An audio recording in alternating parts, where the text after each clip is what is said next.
the opposite way, had his worst outing of the year. And this guy is a great pitcher, and we'll see how he goes tonight. Very seldom you see outstanding pitchers have 2 bad games in a row.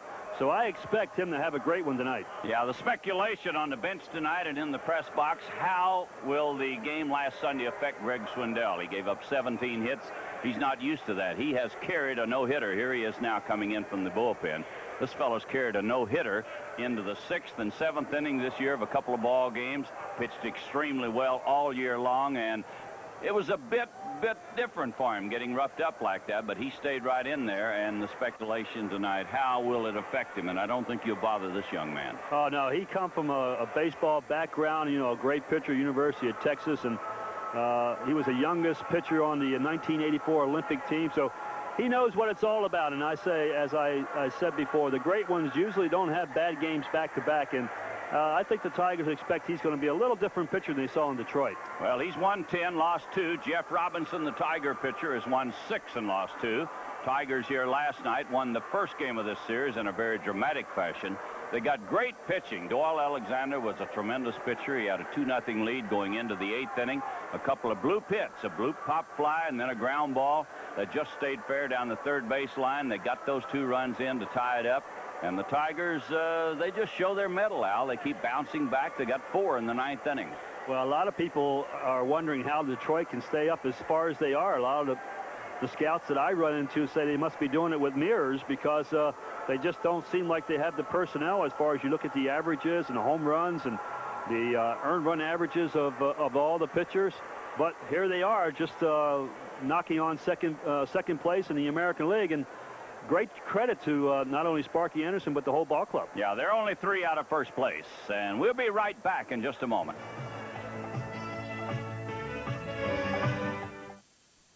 Okay, here's the batting lineup for the Detroit Tigers. Leading off, the center fielder, Gary Pettis. Batting second, playing third base, Tom Brookins. Batting third, Luis Salazar in left field. Batting fourth, Alan Trammell at shortstop. Batting fifth in right field, Chet Lemon. Batting sixth, the DH, Larry Herndon. Batting seventh, Ray Knight, first base.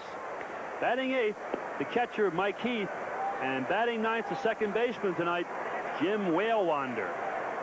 Defensively for Cleveland in the outfield, Hall, Carter, and Snyder. Jacoby, Bell. Ramos is now playing second base. Franco is out. Ramos at second. Upshaw is the first baseman. Allenson, the catcher, and the great young left-hander, Greg Swindell, on the mound.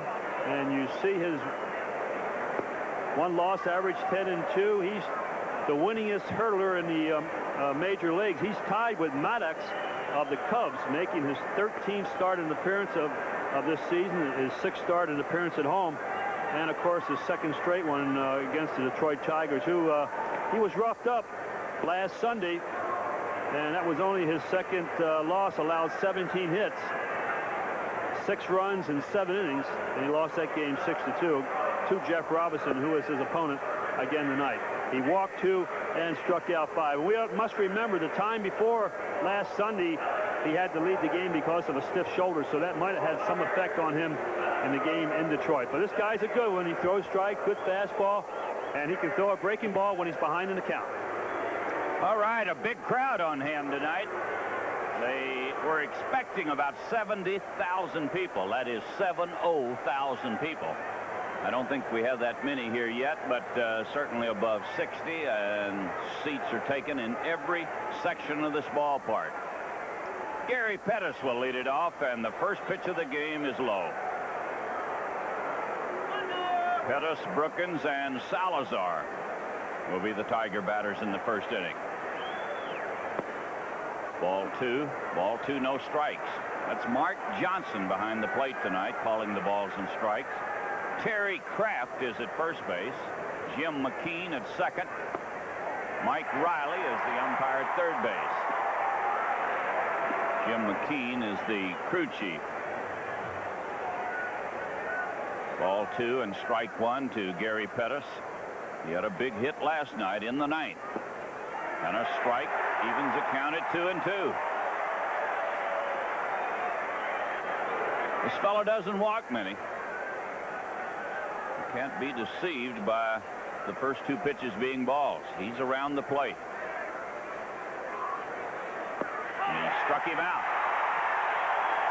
It's the first breaking ball he's thrown. Looked like a hard slider, and Gary Pettis strikes out. And this gets the crowd here into this ball game. Let's take a look at the last pitch. A deep cutter down and in. A real tough pitch for a right-hander to hit. And the batter is Brookins.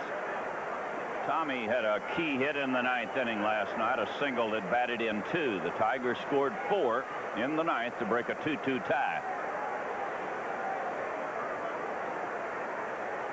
And the pitch from Swindell. It's a strike on the outside corner.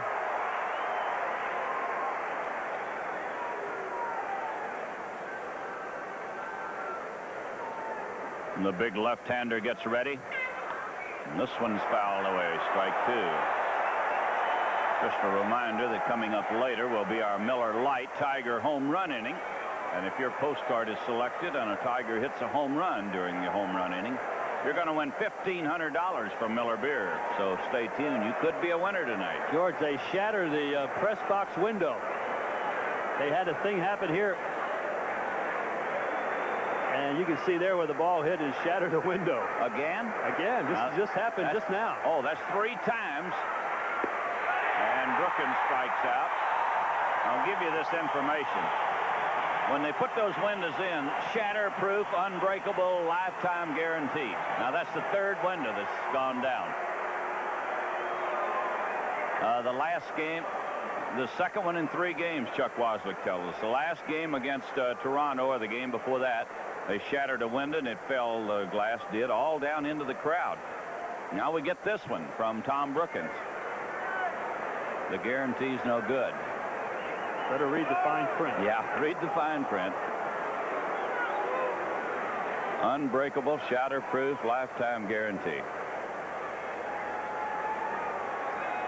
The pitch to Salazar. He fouls it away. 60 degrees at game time.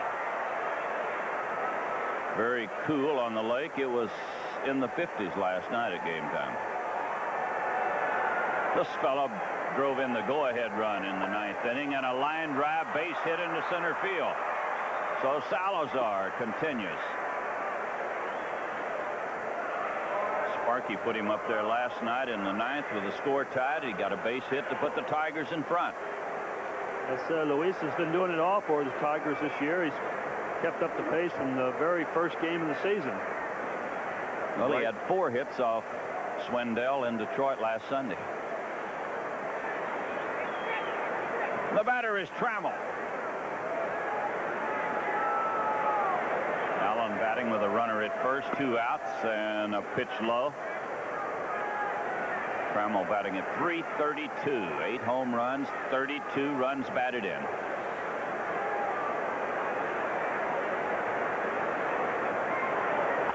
And a pop fly that should reach the seats.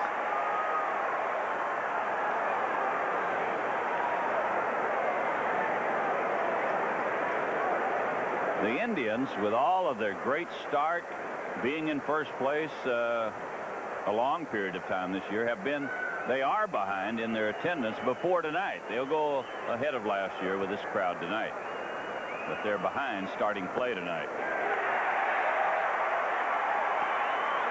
It's 1-2 to Trammell.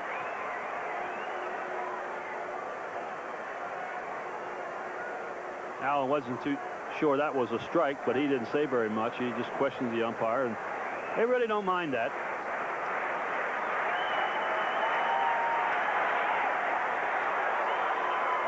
I tell you, they have relaxed the balk rule quite a bit. Swindell gave a very quick motion to the plate on that last pitch.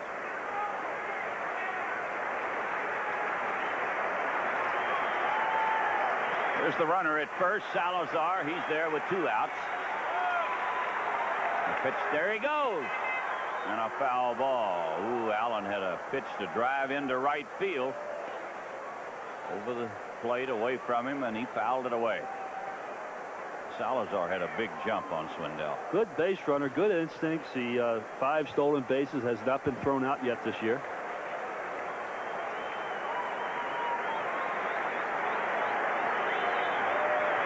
Still 1-2 as Swindell gets ready. He got it. Got it on the inside part of the plate, and Trammell is out on strike. We go to the bottom of the first. No score. Ramos playing second base. Batting second, Willie Upshaw at first base. Batting third, Joe Carter in center field. Batting fourth, Brooke Jacoby, third base. Batting fifth in left field, Mel Hall. Batting sixth, Corey Snyder, right fielder. Batting seventh, the DH, Dave Clark. Batting eighth, Andy Allenson, the catcher. And batting ninth, the shortstop, Jay Bell. Defensively for Detroit, Salazar, Pettis, and Lemon in the outfield. Brookins, Trammell, Whalewander, Knight, Mike Heath behind the plate, and young Jeff Robinson on the mound for the Detroit Tigers. A record of 6-2, as you see there. 4.22 earned run average, making his 11th appearance and 10th start of the year, and his second consecutive against the Indians and Greg Swindell. He defeated 6-2 last Sunday in Detroit. Jeff went to root in that game for the second time this season, allowing the Indians to just 5 hits, walked 1, and struck out 10. And that was his first career victory against the Cleveland Indians. Jeff Robinson has a lifetime mark, 15-8, coming into the contest here tonight. Hard-throwing right-hander, and if he's getting an off-speed pitch over the plate consistently, he can be very tough to beat. He's a type pitcher that can't rely on just his fastball. Goes fastball, slider, and he has a split-finger pitch. Okay, it'll be Ramos to lead it off. Upshaw and Joe Carter will follow. As we look at the Tiger bench, that's Sparky and Alex Grammas seated there. The left-hander Swindell struck out the side in the first inning. He gave up a single with 2 outs after striking out the first 2, and then he got Trammell on a call strike. Ramos inserted into the lineup at the last moment. Julio Franco has been bothered with a bad knee. He was in the lineup last night as the designated hitter. He had 3 hits, including a hit in the 8th inning that tied the ball game. So the Tigers wish him well. They hope he's able and healthy by Monday. Yeah, that's for sure. He hit so well against the Tigers. A 1-strike pitch to Ramos. It's high, 1 ball, 1 strike. Ramos brought up to the Cleveland Ball Club when they traded Pat Tabler to Kansas City. Bud Black coming to the Cleveland Indians. Now, he's been around a little bit, Al. He's 30 years old. Knows how to play. Takes a strike. He had a bases-loaded hit against Toronto here on Wednesday night.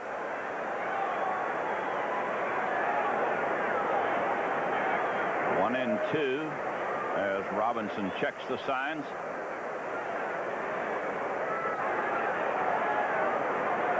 And the pitch. Look out. And leaving the count at 2-2. Got a nice letter tonight from Guy Gunder in Eaton Rapids, Michigan. Guy sent us an article about Darrell Evans. Beautiful article. He says Darrell is a great guy. He is. Absolutely. Here's a base hit in the center field. Ramos drills it into center. He's on with a base hit. The article is written by Jim Howe, a good friend of ours from Lansing, and he's a great guy too. So a great guy, Jim Howe, writing about a great fellow, Darrell Evans, and we appreciate it, sending it to us. And we'll see Jim Howe on Wednesday. Al Kaline and I will be in Lansing. This is Willie Upshaw batting with a runner at first, nobody out.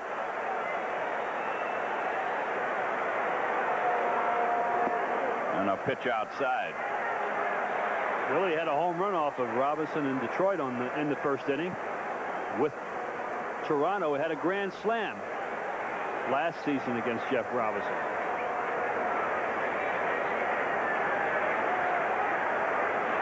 One ball, no strikes. And a strike makes it 1-1. Boy, Mark Johnson has a good wide strike zone, evidently. He called a pitch on the outside, a strike on Trammell, then called him out on a pitch on the inside corner. And this one on the black, as they say, on the outside part of the plate.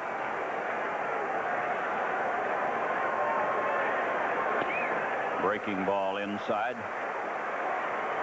Ball 2 and strike 1.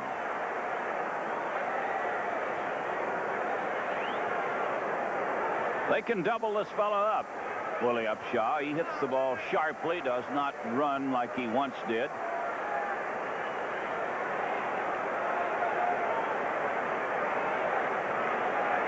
Well, the Tigers are deep on the infield, everybody back except Knight, who holds against the runner at first base.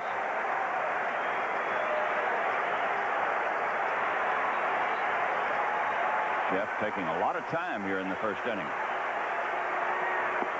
And another strike. Makes it 2-2, and Willie doesn't like it.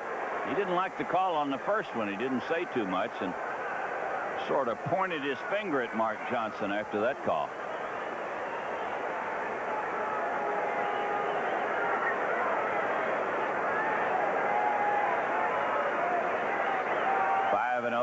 .293 earned run average in his last 6 starts. Robinson has pitched well. Ball chopped. Whale Wander will go to first. That's the only play he had. He couldn't charge it. Would have been a tough play. He elected to take the sure out at first by backing up. Well, Willie Upshaw is out. 1 away, and the batter is Joe Carter.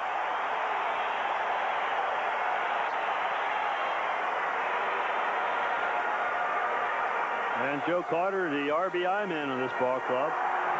11 home runs, 40 RBIs. Outstanding athlete.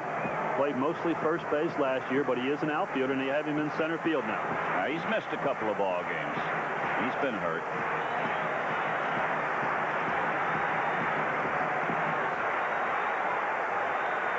Here's the pitch to Carter. Inside. 1 ball, no strikes. Having another big year.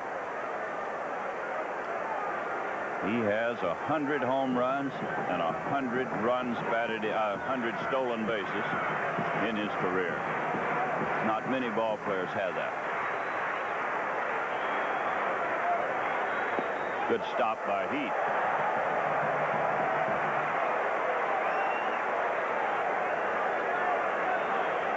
Ball 2, no strikes.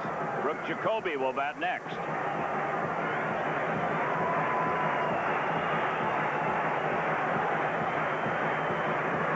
Well, they're here tonight. They are expecting 70,000, and this crowd is alive. They've got something to cheer about in Cleveland this year. Ball 2, no strikes, and the pitch is low. Ball 3.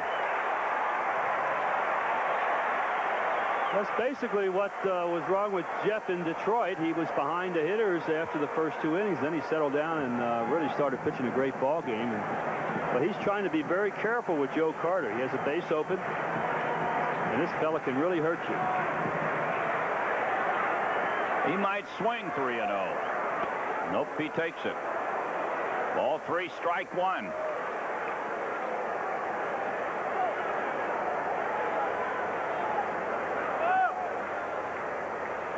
This ballpark a lot like Baltimore, Al. They give them the lines because shallow down each line.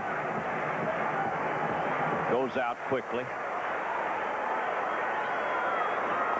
This one fouled away. In Baltimore, only 309 down each line. It is 320 here in Cleveland. Now you get a look at it. 320 down each line, and then goes out quickly. Center field is short here, but this is a fair ballpark. Pretty good power alley's about 370, 75 the power. So it's fair for everybody. Hit the ball down the line, you get a home run, but you can hit a long fly ball in the gaps in right and left center field. Ball 3, strike 2. Ground ball toward shortstop. Trammell on to first, and Carter is out. Well, he shattered his bat as Robinson came in tight with a good fastball. Well, that's the second bat he's broke. Ramos broke his bat on the base hit in the left center field. Carter has a long swing. He likes to get his hands extended. You see where Mike Heath was sitting up inside. You'd like to pitch him inside. So after falling behind 3-0 to Carter, he gets him on a bounce out. And now it's Brooke Jacoby, who also homered off of Robinson last Sunday. Hit it to right field.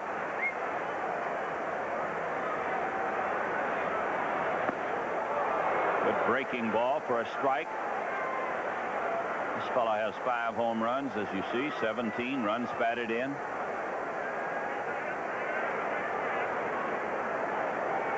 One of the best trades this ball club ever made. They got Brett Butler and this guy for Barker, a sore arm pitcher. It turned out he had a sore arm, never did pitch well again. Strike 2.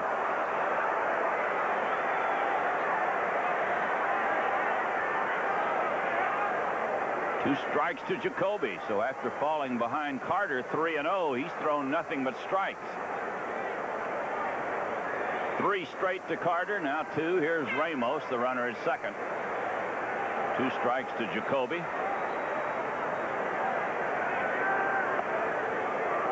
Looked like the split finger pitch stayed inside.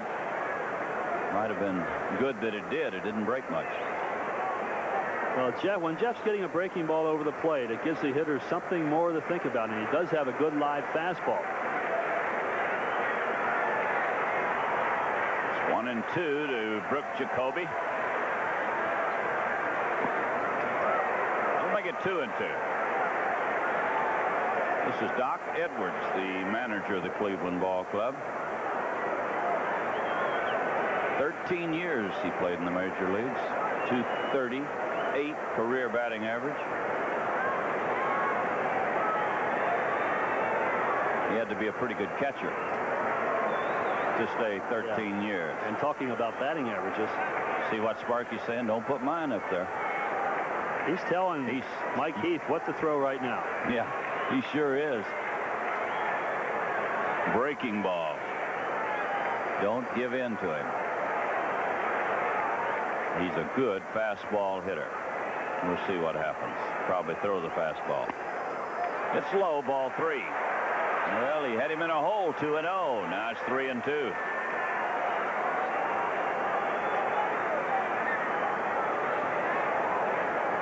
That looked like the split finger pitch.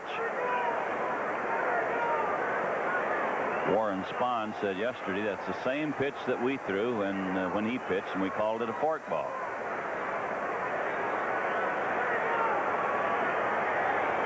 The payoff pitch to Jacoby. Ooh, it was close. So Brooke Jacoby gets a walk. They'll put him at first and second for Mel Hall.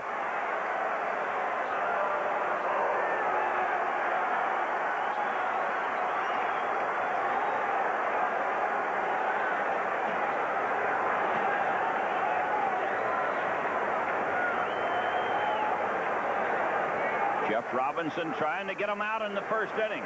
He had trouble in Detroit in the first inning. After that, he was tough.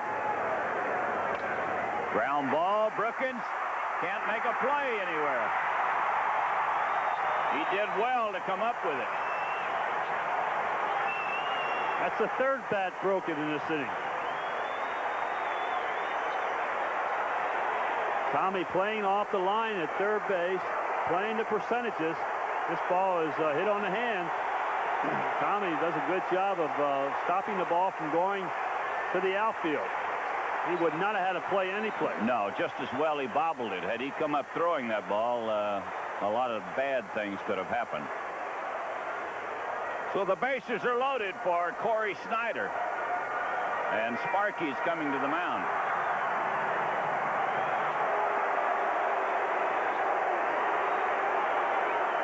There's not much you can tell.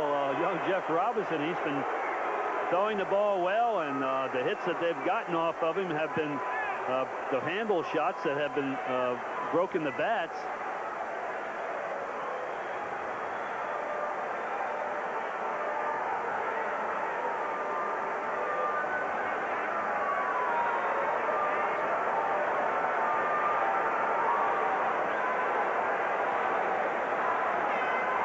He had a very attentive audience, as you could see. First among the active managers with 2,853 games managed. And I would imagine if he wants to, and if his health allows him to, he'll be pretty close to the top for winningest managers before he's through, if he wants to stay around that long. Bases are loaded for Corey Snyder with 2 outs. This fellow has 13 home runs.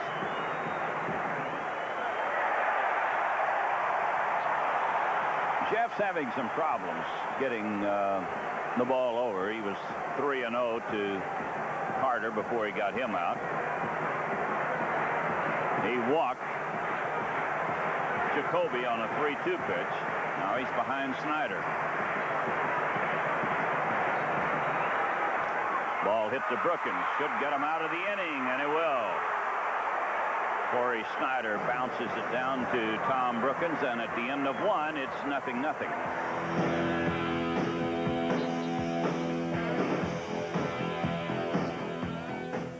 Pause 10 seconds for station identification. You're watching Tigers 88. Well, tonight on the street, the police check out a lead in the shooting of an officer. So don't miss this realistic cop show. That's tonight at 12:30 on Channel 4. Well, we had a wild first inning for the Indians. Bases loaded, 2 outs, and the very dangerous Corey Snyder, and he got him on a bounce out. So the Tigers come back. Lemon, Herndon, and Knight batting against Swindell. And it was pointed out to us by Chuck Waslick that even Snyder broke his bat on the ball he hit down to Brookins. So Jeff Robinson broke 4 bats in the first inning.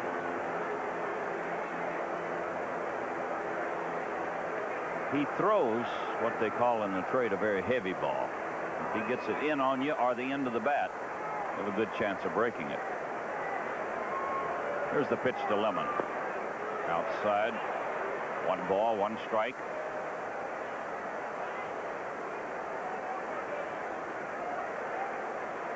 Chester has 2 home runs, 17 runs batted in. Batting at .284. And a ball 2. Swindell struck out the side in the first inning. He gave up a hit, but he had 3 strikeouts. They scored just 19 runs for him in his last 7 starts. Ball 3, strike 1.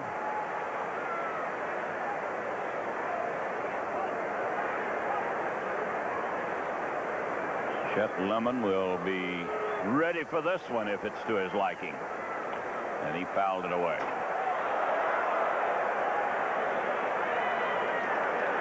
Three and 2 to the leadoff man here in the second inning. Chet Lemon off to a great start, hitting very well on the road. .319 on the road, 36 for 113. Hitting the ball to all fields this year, not trying to pull like he has in the past. He chops it to the shortstop. Jay Bell goes to first, and Lemon is out.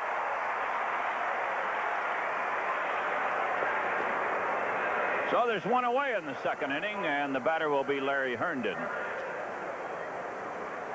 They're going to have a big fireworks show here tonight after the ball game.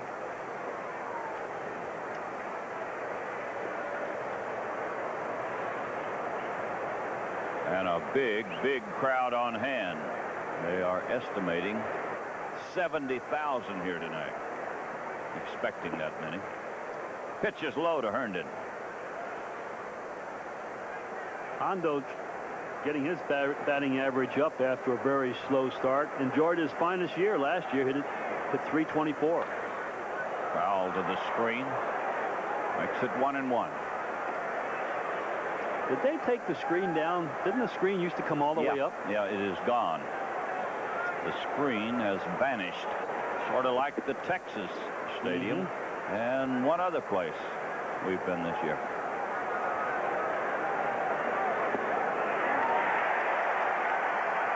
That'll make it 1-2 to Larry Herndon.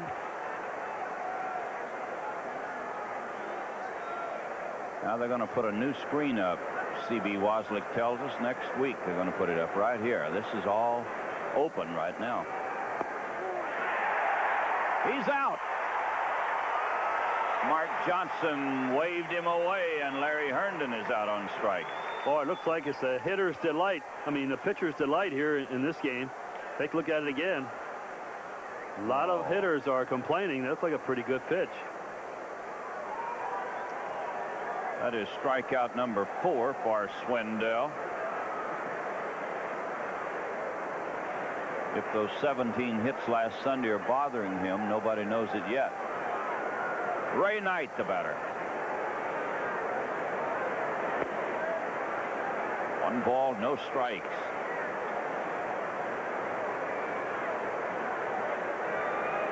Ray batting with 2 outs, nobody on. Second inning, no score.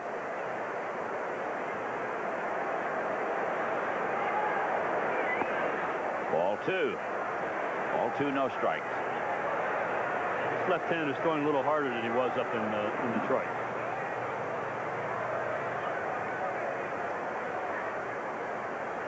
He was having trouble in Detroit getting the breaking ball over. It looked like the Tigers were waiting on the fastball, and they pounded him pretty good. There's a pop-up into right center field. Corey Snyder calling for it. He'll make the catch. We go to the bottom of the second. It's 0-0.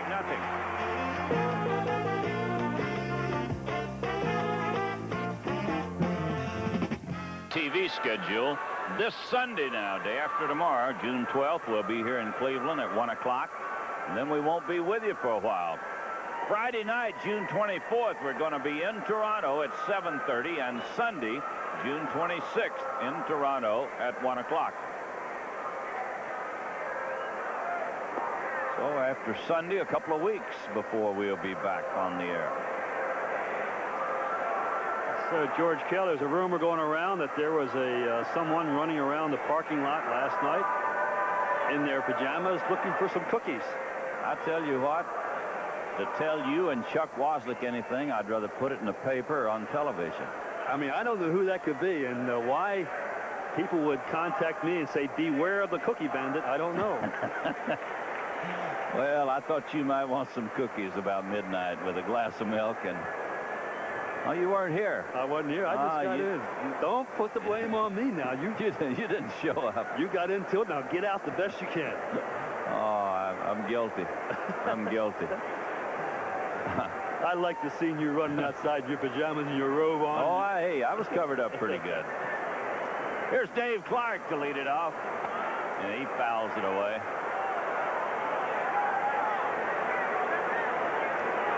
I would not recommend midnight in the parking lots in Cleveland or anywhere else. Dave Clark. This fellow's had some big years at Buffalo. He's the designated hitter. Bounces it toward first base. Ray Knight flips it over to Robinson. That's 1 out, and it'll bring up Andy Allenson. This fellow had 3 hits last night. Off Doyle Alexander. This team plays much better when Allenson is behind the plate. He sort of takes charge of the game. The pitchers prefer pitching to him. They feel confident with him behind the plate. Pitch is high. Fellow has 3 home runs, 23 runs batted in.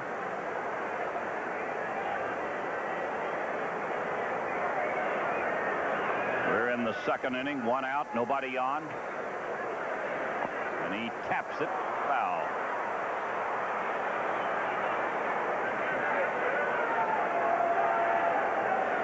In the 8th inning last night, Doyle Alexander working on a 2-0 shutout. This fellow hit one on the fist, a little pop fly over shortstop. Then Jay Bell checked his swing just like that last one, and he rolled down the third baseline, and that's the way they got started against Doyle. And you just saw the record, 35-19 when this guy's the catcher. That's pretty good. That'll win in a lot of leagues. He's waiting on the 1-1 pitch. Look out. He's hit by a pitch ball. Andy Allenson hit by a pitch.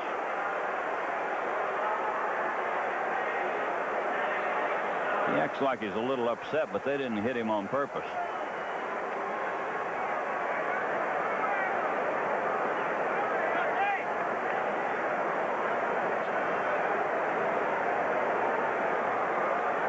Well, the young man is at first base, 1 out, and the batter is Jay Bell.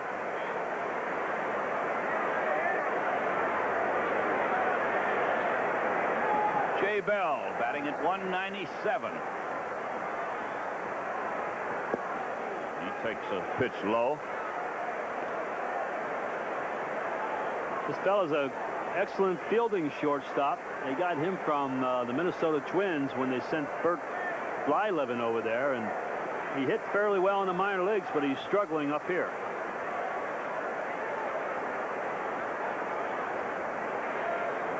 He pops it up. Ray Knight will have a play on it. Ray puts it away. You keep hoping that ball will go fair. He was struggling a bit, and if it drops in fair ground, he's going to get an out somewhere. But it was about a step outside the line. Second out of the inning, and the batter will be Domingo Ramos.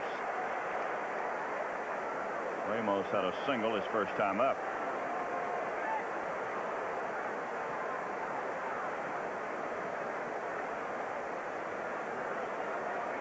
Ramos got into the lineup at the last moment as a replacement for Julio Franco.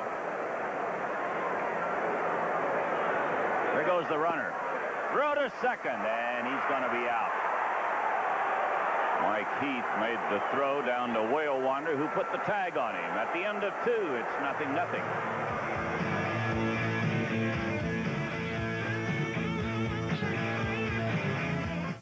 Well, after each televised Tiger game, Al and I will be announcing the Miller Lite Tiger Player of the Game, and the winner will have $100 donated in his name to the Children's Hospitals of Michigan by the Miller Brewing Company. These youngsters enjoying the ball game tonight. They tell us this stadium seats nearly 75,000 people. And my in-house counter, Al Kaline, says we're going to have 70,000. I think we will have 70,000 here.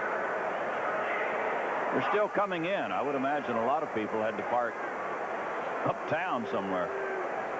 There's not that much parking around the stadium. There is a lot, but not that much. We're panning the crowd right now, and you get a good idea of how many people are here. This is Mike Heath to lead it off. Tigers nothing, and the Indians nothing. Tigers have had only one base runner. Salazar singled in the first inning. And it's 1 strike to Mike Heath. And the pitch from Swindell. Look out into the crowd.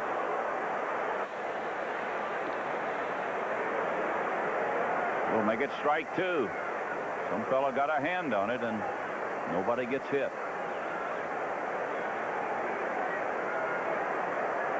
Mike has 1 home run, 8 runs batted in. That'll make it 1-2.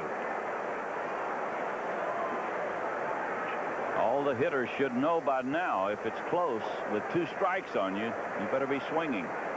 Mark Johnson has a very wide strike zone. Here's a drive hit deep toward right field. It's going to be caught on the warning track. Corey Snyder racing deep into the corner in right field to get it.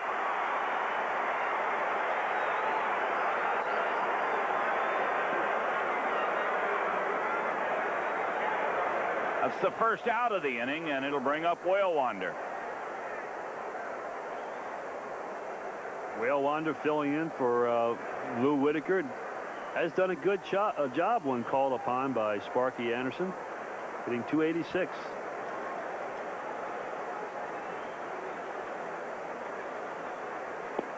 And a strike on the inside part of the plate.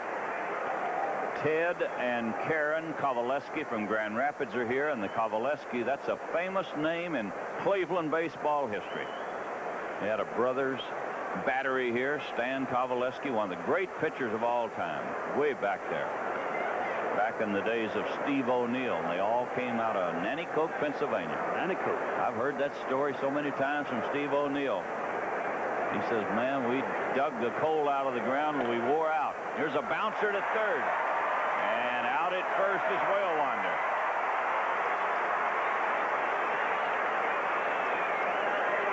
Stan Kovaleski, one of the all-time great pitchers in the American League. Steve O'Neill played for the Indians, managed the Tigers when I played there. Fine catcher.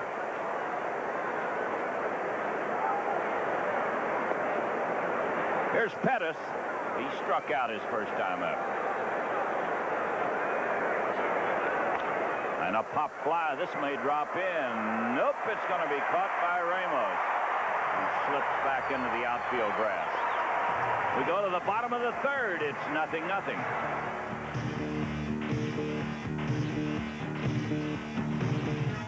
This young fan, is she pretty or not? They're probably having something to cheer about here in Cleveland after all the years being down, but they're having a lot of fun now. They sure are. Top of the batting order for the Indians as we look at part of this huge crowd tonight. Ramos will lead it off, Upshaw, and then Carter. They threatened against Jeff Robinson in the first inning. Loaded the bases with 2 outs, but he got Snyder to bounce out. Ramos had a base hit to start the game for the Indians. He takes a strike.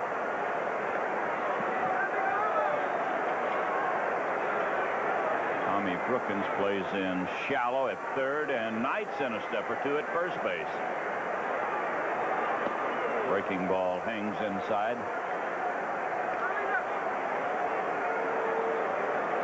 1 ball, 1 strike. He's batted in 3 runs in his brief stay in the major leagues. Hits it to Trammell. Allen flips it to first, and they get him by a couple of steps. Ball took a funny hop. Allen thought it was going to bounce big to him at the last and seemed to flatten out. But nothing bothers this young man. We'll bring up Willie Upshaw, who bounced out his first time up.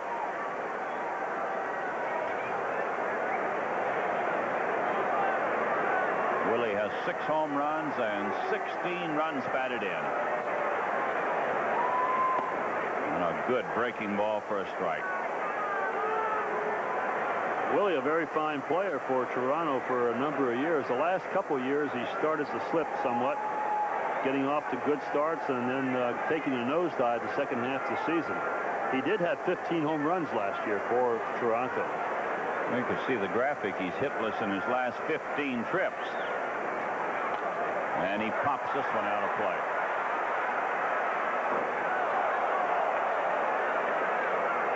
Of course, the Tigers, even with all their fine pitching, have been getting some guys well this week.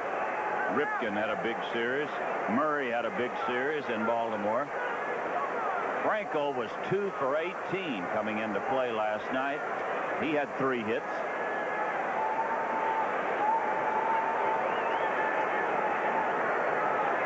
And it's strike 2 to Willie Upshaw. He got him in the outside corner, and Willie Upshaw's out on strikes. It's the first strikeout for Jeff Robinson. We'll look at that pitch again.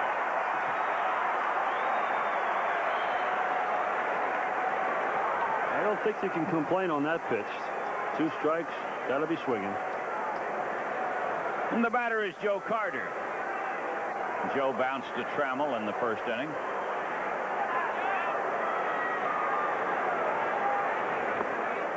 Threw it right by him, 1 strike. Pittsburgh 5, the Phillies 4 in the 4th inning. How about this? Stealing percentage of 88%. That's 3rd in the American League. Vince Coleman was quoted in the USA Today report the other day that he says, when I get ready to go and go on my own, I'm 99% sure I'm going to make it. Now that's pretty good. And he should have to go on his own all the time there. Well, I didn't understand his statement real well, as if sometimes he had to run or something. And he didn't want to. Didn't want to. When he made up his mind and he wanted to go, and this was it, 99% sure he's going to make it. Had the pitcher read just right. He struck him out. Joe Carter swinging at a pitch in the dirt, and he strikes out. At the end of 3, still 0-0.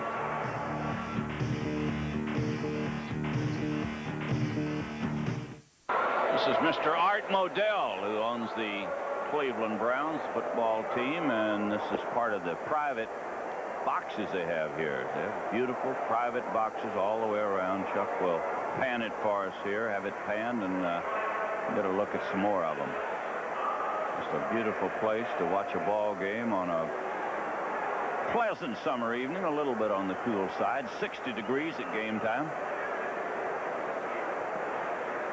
Supposed to warm up over the weekend, and by Tuesday get up to 94 in Cleveland. Summer will officially be here weather-wise. Tommy Brookins will lead it off, and he sends a fly ball to right. Easy play for Corey Snyder. This game has belonged to the pitchers. There's only been 2 hits by the Indians. They both came in the first inning, and 1 hit by the Tigers. It came in the first inning.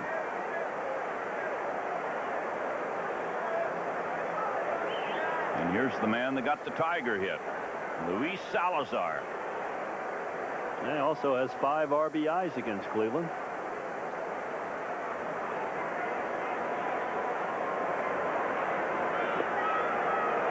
He was 4 for 4 against Swindell last Sunday in Detroit.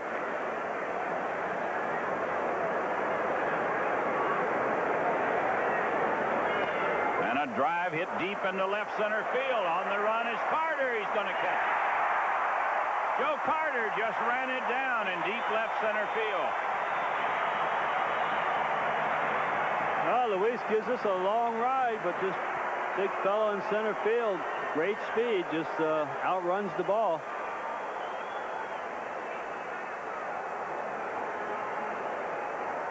So with 2 outs, the batter will be Alan Trammell. Joe Carter, he goes and gets him with the best of them.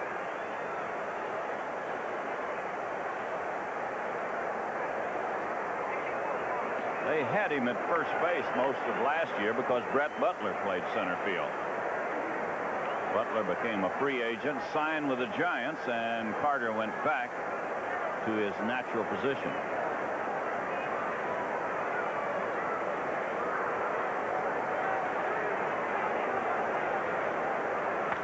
And a fly ball to center. This will be a routine play for Joe Carter. Go to the bottom of the 4th. It's still 0-0.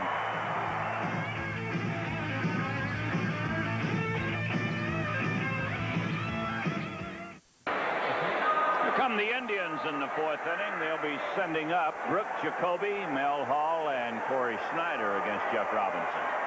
It's a 0-0 ball game. And you see one of the fans getting an all-star ballot, and sure ready to fill out for his favorite player. And I'm sure there are going to be a few Cleveland players on that ball club, and it should be. They should be. You're right. You have the pitcher naturally should certainly make the ball club, although they can't vote for that. Center fielder, right fielder certainly ought to get a lot of consideration. Brooke Jacoby drew a walk his first time up. Mike and Rhoda Bringard from Vermillion, Ohio, formerly from Detroit, from Sheboygan, Michigan. And say hello to the folks in Sheboygan. There's a strike to Jacoby.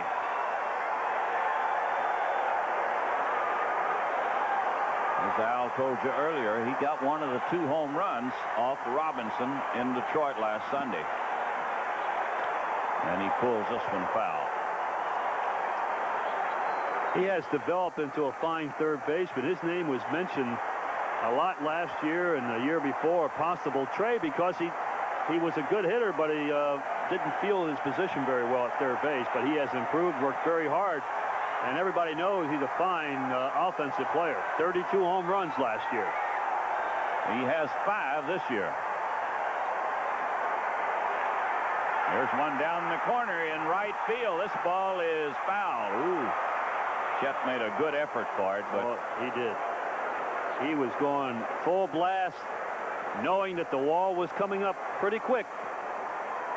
How in the world did you guys ever play before they padded the walls? I'll tell you. Well, you played very carefully. It's inhumane, really, to ask outfielders to charge into the wall like Lemon did on that play. Yes, sir. The Players Association demanded that all walls now have padding. Before, none of the walls were padded unless it just happened to be a wire fence around the outfield. Strike 2 to Brooke Jacoby. We'll make it 1-2. He had 2 quick strikes on Jacoby in the first inning. Then he walked him. Eric King throwing. We know no reason other than he's getting up for some exercise. Hasn't pitched in a while. And another foul ball.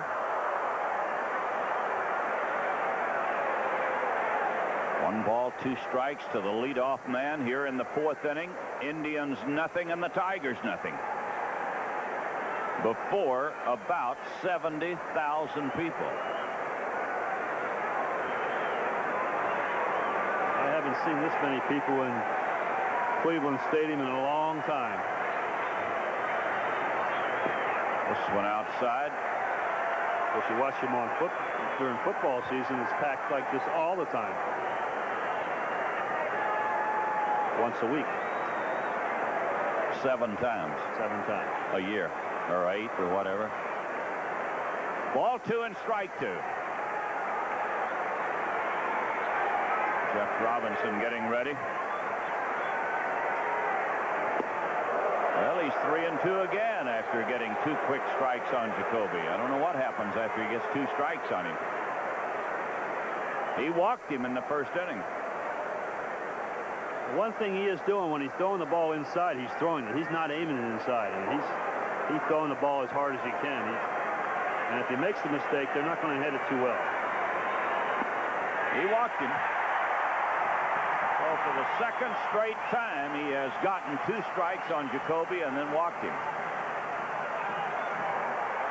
The only 2 walks issued by this young man.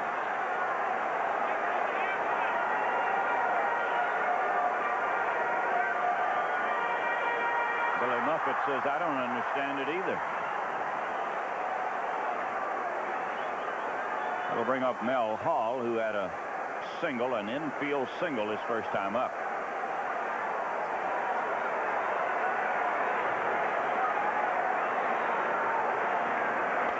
And a fly ball to left. Easy play for Salazar. And Mel Hall is out. 1 out, and the batter will be Corey Snyder.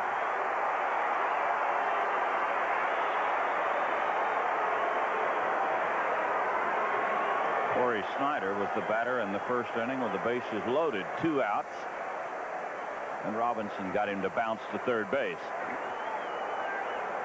He made his major league debut in center field last night.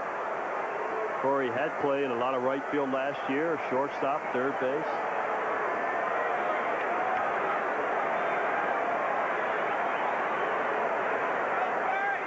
There's Dick Trzaskowski, who handles the outfield as far as positioning is concerned. They're trying to get Chet Lemon to move around the right center field. And the pitch coming up to Snyder. Bouncing ball picked off by Brookins. Out at second and out at first. A double play. Good play by Brookins and a good throw by Walewander. At the end of 4, it's 0-0.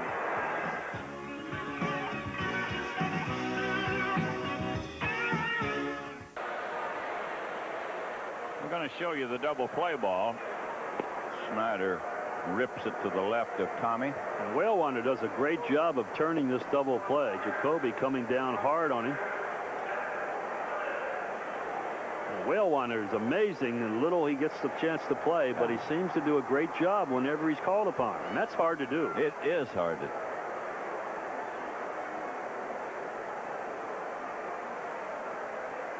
This is the Tiger trainer, P.O. it was just a moment ago, and he was looking at the shoulder of Jeff Robinson and talking to him, and we'll see what happens here. Looks like he is leaving the bench at the moment. Chet Lemon is the batter, leading off in the 5th inning for the Tigers. Herndon and Knight will follow Lemon in a 0-0 game.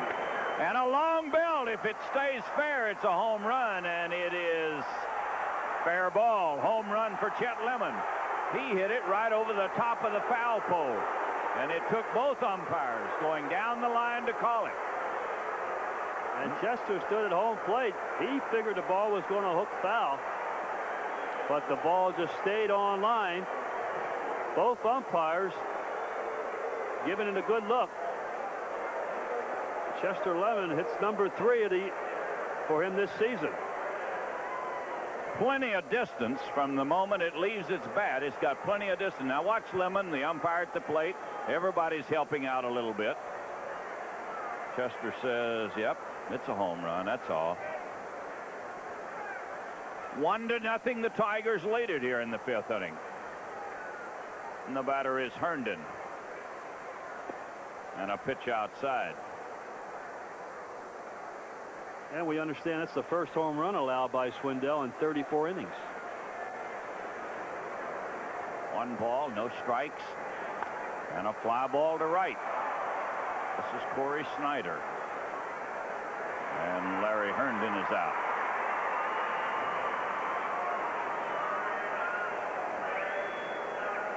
So with 1 out, Ray Knight will be the batter. Ray flied to right field his first time up.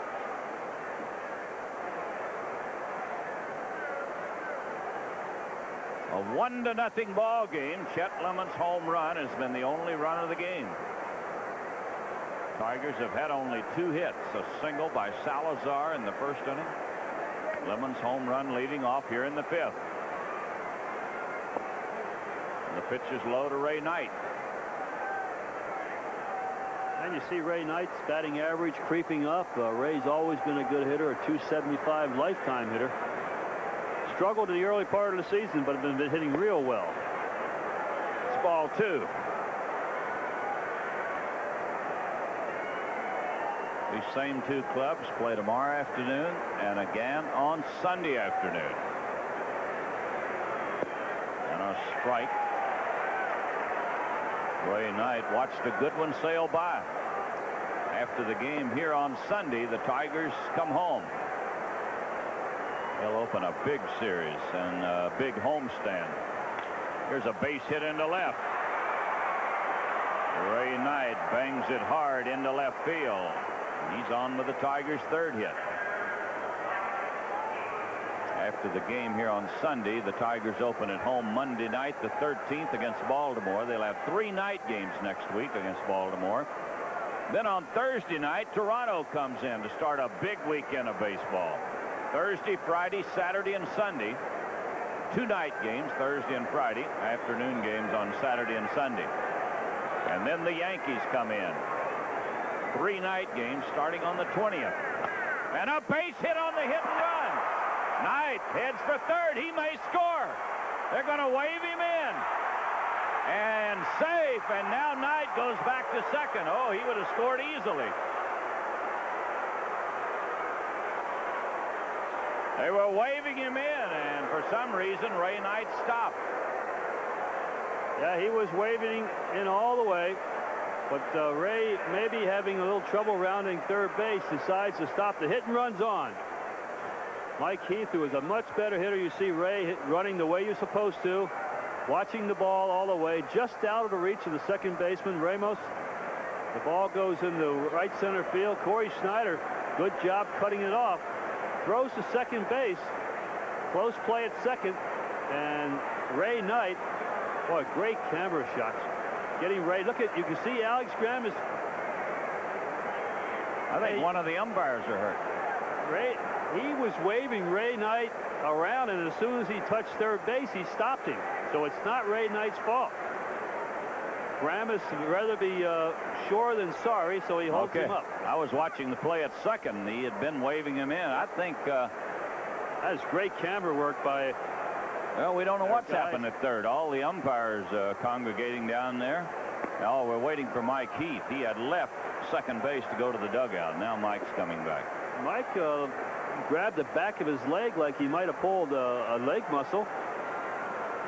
But you never know with old Spike. You can see there grabbing the back of his leg. He did that as soon as he got up at second base.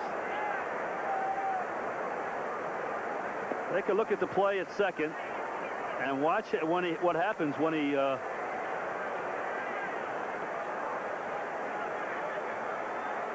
looks like he twists his leg. Yeah, trying to stay on the bag. They're going to play the infield in close for Whalewander with runners at second and third, one out. Here's a squeeze play, and he missed it. And Knight's going to be out.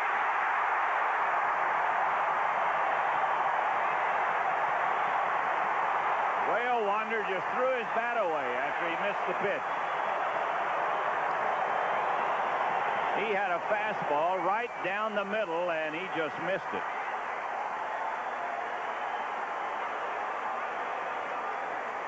Well, it's a messed up play all the way. Mike Heath has no place to go. He's got to be on third base.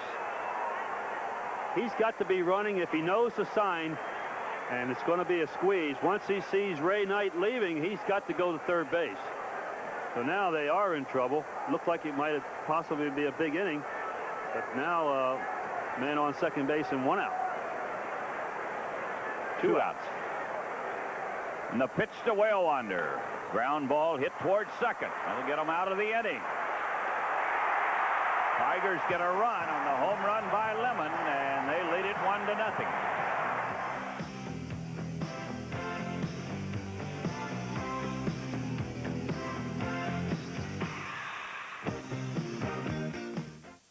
Going to watch Jim Whalewander here as he swings, and his bat comes around and evidently hits Mark Johnson, the umpire, right here.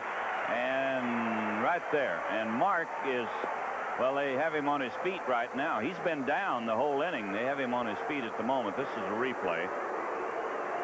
The Indian trainer and Pios DeSalva, the Tiger trainer, out. But at the moment, he's on his feet. Now, we're live now. Mark Johnson is up. You could see the swing when Whalewander turned the bat loose. It hit Mark Johnson in the back of the head, and I mean, he went down as if he were poleaxed. That's a difficult job, umpiring behind home plate. You not only get a lot of foul balls, but there's always the possibility of the bat.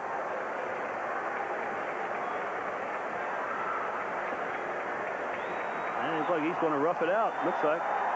Yeah, they're trying to get him to let someone else go behind the plate, I think, but he says, no, I'm going to tough it out.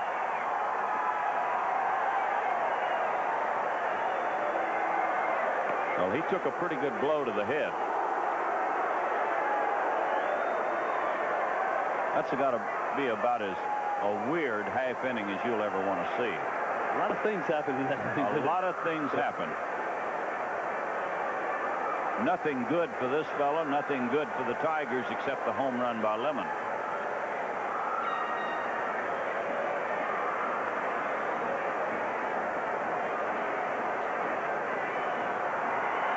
Mike Raleigh talking to him to make sure that everything's on go. Well, the other three umpires want to be sure that he's all right. What do you ask a prize fighter? What's your name? Where are you? What day is it?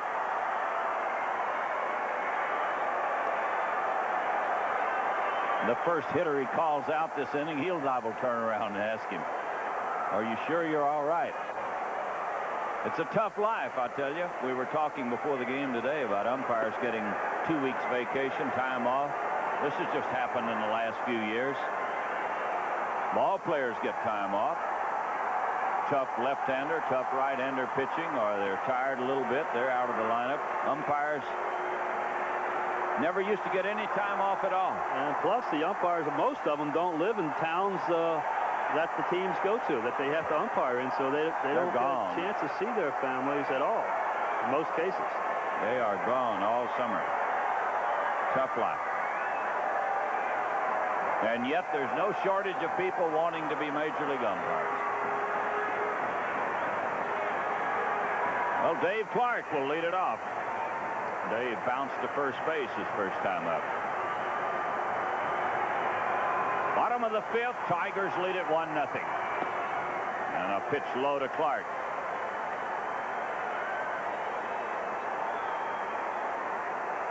Jeff Robinson has allowed 2 hits. He's walked 2 and hit a man.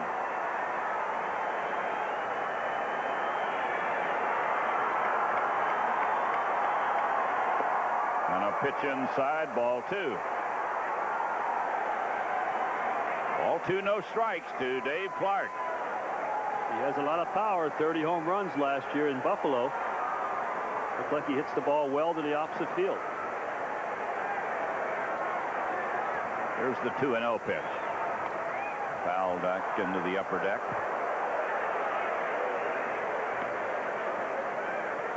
Larry Osterman in our booth a moment ago. Larry here with the pass crew, and they'll be working tomorrow afternoon.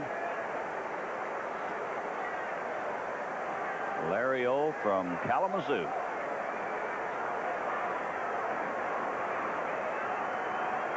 Ball 2 and strike 1 to Dave Clark.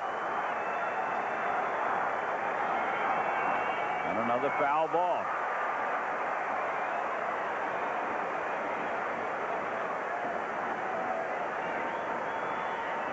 Jeff's been behind a few batters. He's walked only 2, ironically enough. The 2 batters he walked, both of them Brooke Jacoby, but he was ahead with a strike 2 count on Jacoby both times. Then he walked him. And the 2-2 pitch to Dave Clark. He struck him out. He might have swung at a bad pitch. 3 strikeouts tonight for Jeff Robinson. And the batter will be Andy Allenson.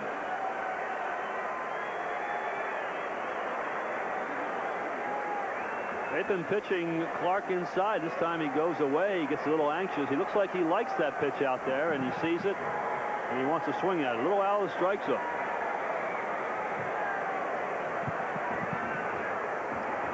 Andy Allenson was hit by a pitch ball his first time up. Batting at .267. And he takes a strike. Well, the Tigers got a run on a home run by Lemon, the top of this inning, with 1 out. Knight single, Heath doubled. And then the roof fell in. Whale Wander missed the ball on the suicide squeeze for the second out as Knight was tagged out for the second out. Then he bounced out to end the inning. See something you usually don't see, the third baseman playing in close on a catcher. Allison's a very good bunter, probably the best bunter, him and Joe Clark, on the ball club for beating out for a base hit. Yeah, he runs very well for a catcher. He just runs very well. It's 1-2 to the big guy. Reminds you a lot of Jim Hegan, who caught here many years ago. In all of his mannerisms, Jim Hegan was an outstanding catcher, thrower, pretty good hitter, but his strong suit was receiving. It's a foul ball. Still 1-2. Tigers are 3 games out of first place, 2 games behind the Indians, 2 games out of second place as play started tonight.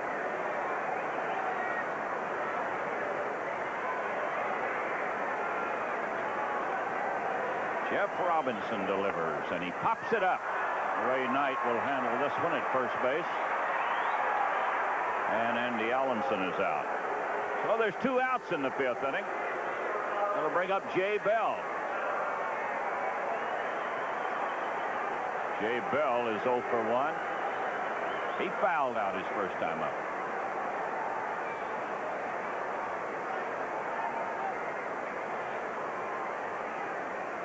Tigers leading the major leagues in fielding, and that's why they're playing so well. Their batting average and pitching not as well as they would like it, but defensively they've just been outstanding. 27 errors is almost unbelievable. 1/3 of the season gone, only 27 errors. Pitches inside to Jay Bell.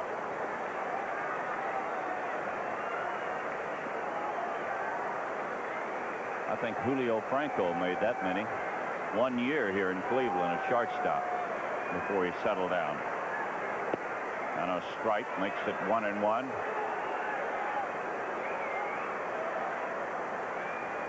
Jay Bell batting with 2 outs, nobody on. Tigers lead it 1-0. Bottom of the 5th. And the 1-1 pitch. Over but low, ball 2.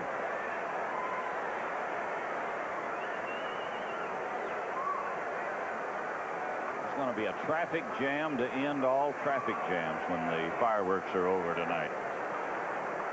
Getting 70,000 people off the lakefront. Here's one hit hard right at Trammell. So a 1-2-3 inning for Jeff Robinson, and at the end of 5, the Tigers lead it 1-0.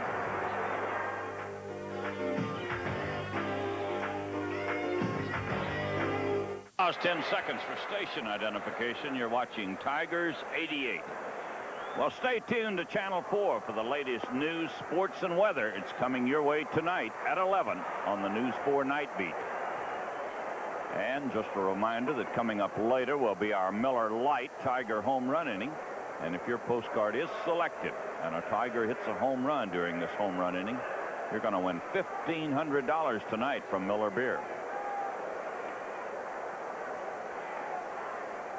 Gary Pettis will lead it off in the 6th inning, followed by Brookins and then Salazar. Gary's 0 for 2. He struck out in the 1st inning, popped it up in the 3rd inning.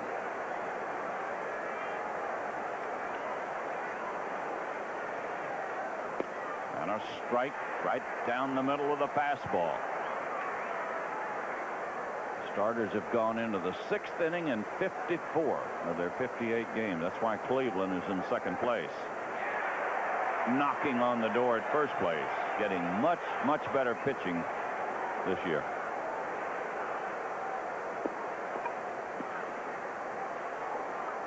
Strike 2 to Pettis. They back up at 1st and 3rd with 2 strikes on him. And he's out. He watches a fastball sail by, and Gary Pettis is out on strikes. Well, they're hitting that inside corner on the Tigers, and most of them are standing up there and taking it with 2 strikes. This fella has excellent stuff, great control. Tommy Brookins has struck out, flied to right. 2 home runs, 19 runs batted in. A strike on the outside corner.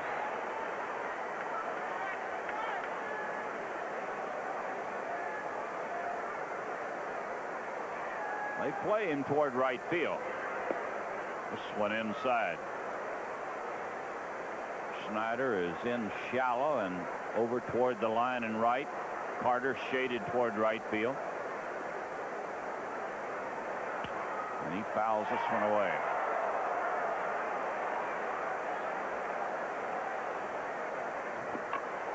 The ERA has dropped from 5 to 3. I think they're 3rd in the American League in pitching, which is very good. Tommy Brookins strikes out. That is 6 strikeouts for Swindell. He got 3 of them in the 1st inning. There's that hard cutter, the hard slider down and into a right-handed batter. Number 6. Well, the batter is Salazar. He hasn't fooled Luis tonight. He had a base hit in the 1st inning, and he drove it deep into left center in the 4th inning. Carter made a good running catch. And a strike at the knees.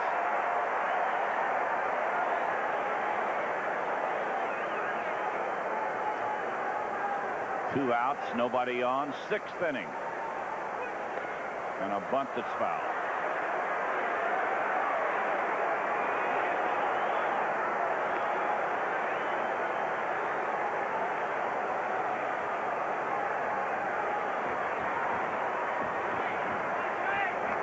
So Luis is up there with 2 strikes on him. He's just got to fight off a good pitch. And he fouls it to the screen.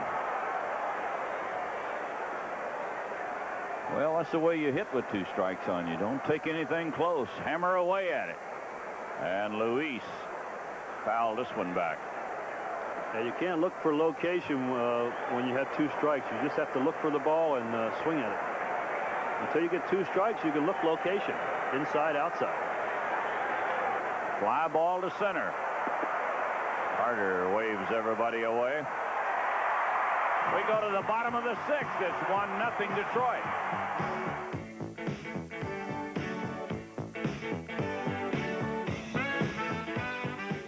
Our TV schedule, we're going to be back here this Sunday, June 12th at 1 o'clock. Then in Toronto, Friday night, June 24th. That's 2 weeks from tonight at 7:30. And Sunday, June 26th at 1 o'clock from Toronto. We've got a dandy here in Cleveland tonight before 70,000 people, they tell us. 1-0. The Tigers lead it. A home run by Chet Lemon has been the only score. Indians had the bases loaded in the first inning with 2 outs, and they failed to score.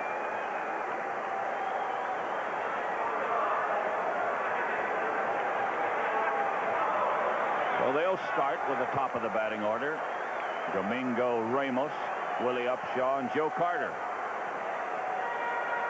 Ramos had a hit to start the game, then he bounced out.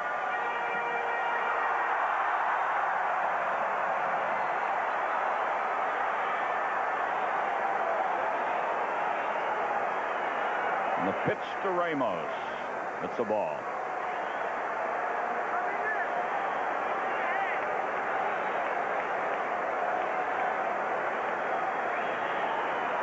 Domingo got into the lineup at the very last moment tonight. Takes it low, ball 2.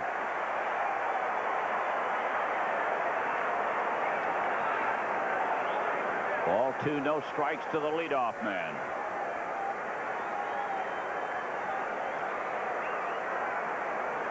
And the pitch from Robinson. Right down the middle. They play shallow in the infield for this fellow. Brookins in very close at third. Knight in a couple of steps at first base. And he bounces it. Oh, great play by Brookins. He had it headed to left field, and Tommy picked it off. Well, you play in close to protect against the bunt. And this is one of the things that might happen to you right here. If you're playing back, it's easy. Yeah, this is an easy play. It's just a routine play if you're playing back, but ball's almost hit over your head. Big bounce, plus you can drive the ball by the third baseman. And the batter is, excuse me, Al. Detroit's been making those plays all year. That's why they're leading the American League in fielding. Willie Upshaw gets a base hit. Willie Upshaw hit the first pitch into right field. He's on with a solid base hit. That's the first hit the Indians have had since the first inning. And not surprising that it's Upshaw, because he does hit Jeff Robinson rather well.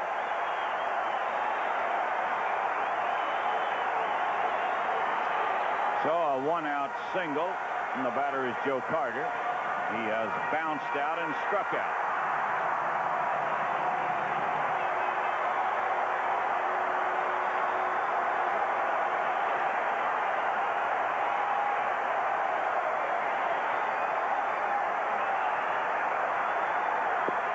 Got the breaking ball over. 1 strike to Carter.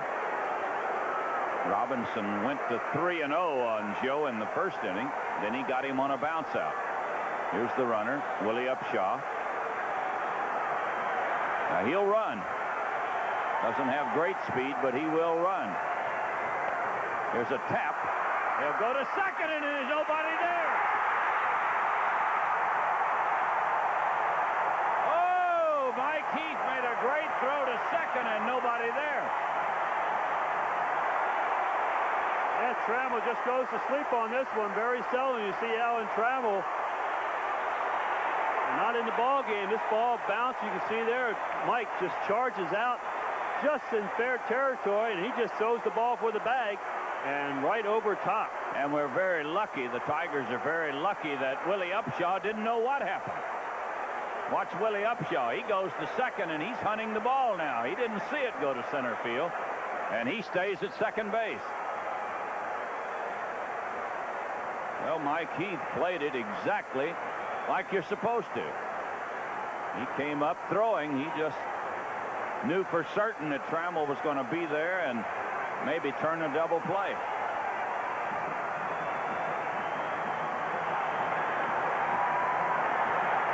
I don't know how they're going to score that. Fielder's choice, I guess. No error yet on the board. Brooke Jacoby, the batter, with 2 on and 1 out. And the pitch is high. They scored a fielder's choice. No error.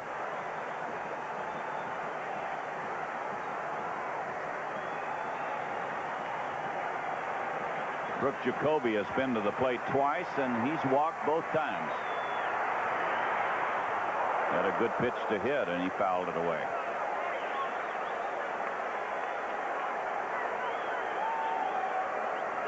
Had Willie Upshaw known what happened, I don't know why he didn't. The play was right in front of him, but he was looking back to first base as if to say, what happened? Where's the ball? Well, I think he saw Alan Trammell wasn't close to second. He thought maybe it might have been called foul ball. And the throw went all the way to Pettis in center field.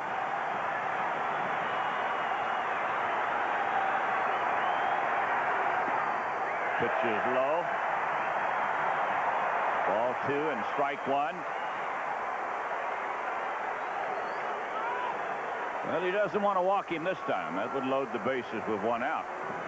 Sparky Anderson looking on. Now Billy Muffet. And they're going to get on the phone to the bullpen, I think. Ball 2, strike 1 to Jacoby. Ball 3.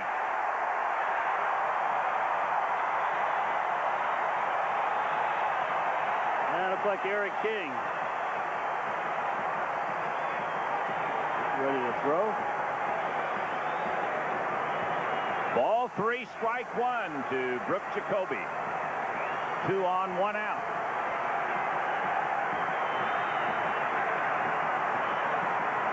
He'll jump on this one if he likes it. And a strike. Makes it 3-2. And they may be running.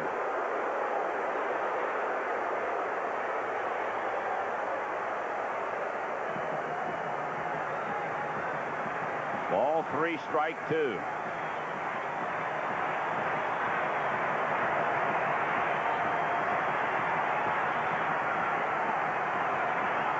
Willie Upshaw, the runner at second. Joe Carter at first. 1 out.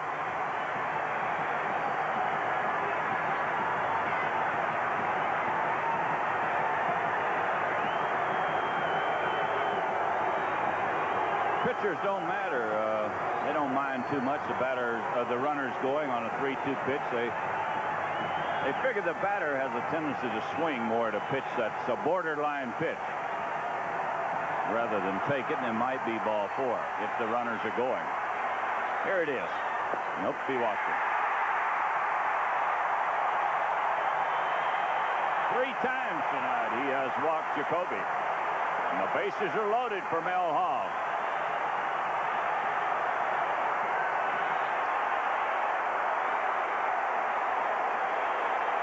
Well, here comes Sparky.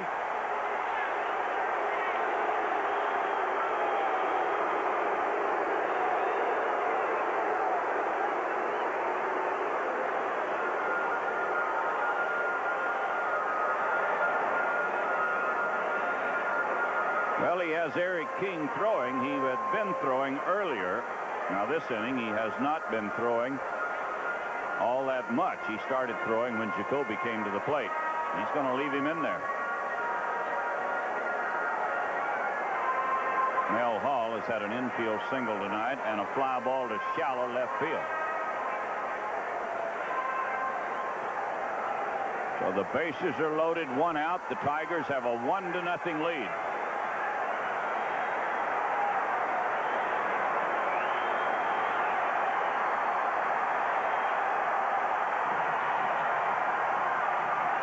And this big crowd is really getting with it right now.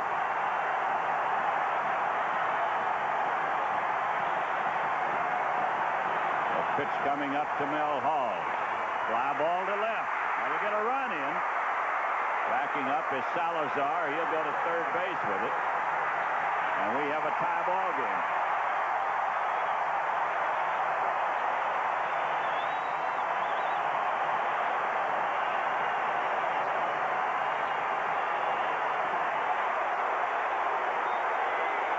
Well, Mel Hall does his job, hitting the ball up in the air in left field.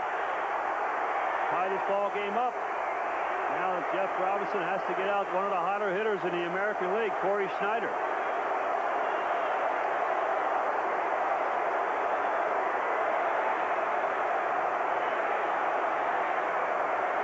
Corey Snyder bounced out with the bases loaded in the first inning, hit into a double play in the fourth inning. We are tied at 1 here in the 6th inning.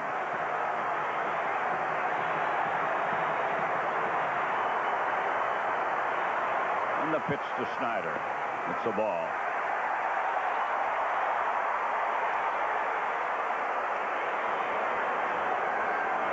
Well, with 1 out, Willie Upshaw had a base hit. Joe Carter checked his swing, tapped it in front of the plate. Mike Heath threw a strike to second, but nobody there. Then the walk to Jacoby loaded the bases for the fly ball. And this one's going to get back in the crowd.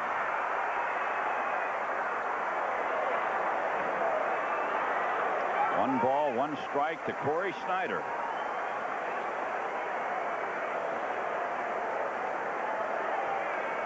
Now they have changed it. It goes up on the board in center field. Fielder's choice and an error charged to the catcher, Mike Heath. They've been researching it. Here it is on the scoreboard in center field. So you charge Mike Heath with a very tough error. He made a great play. And he gets nothing out of it but an error. Time call.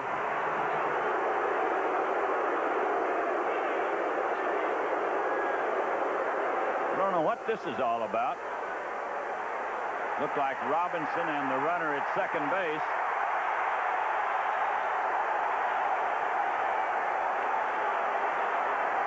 We're into it about something.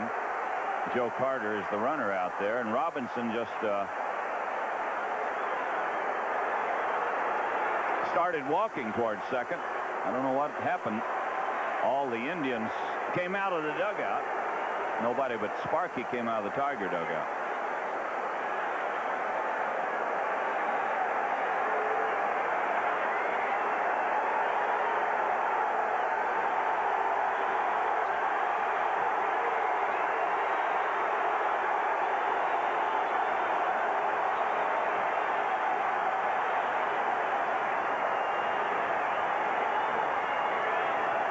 Well, we'll just have to wonder what happened. We'll see what happens right here. Here's where it all starts, and looked like Carter says something to Robinson, and so he just started strolling towards second base. Well, we're ready to go. Here's the pitch to Snyder, and I don't know what that was. A swing like you've never seen Corey Snyder have before. That was a split finger pitch. Corey made up his mind he was going to swing at it no matter what, and well inside. He actually looked like he might have hurt himself. He's favoring his knee right now. Makes it 1-2 to Corey Snyder.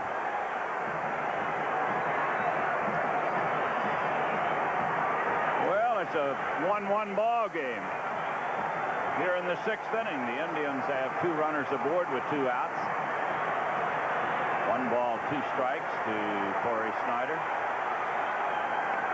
And a foul ball. Looks like he broke his bat.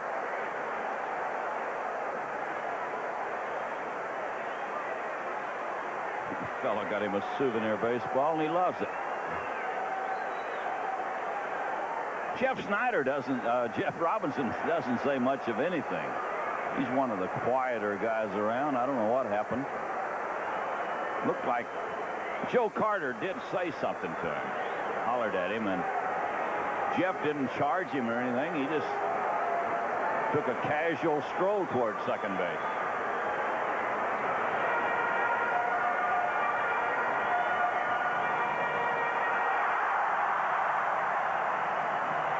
Well, it's been a very lively bottom of the 6th inning. The Indians have scored a run, tied it up at 1, still have 2 runners aboard. And Robinson getting ready to pitch to Corey Snyder, and he steps out.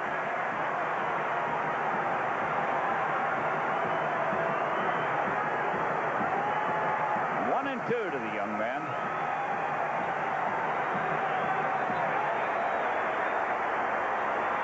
The pitch. This one gets away, and the runners move up. That was a split finger pitch that hit well in front of the plate, and he did a good job to block it as much as he did.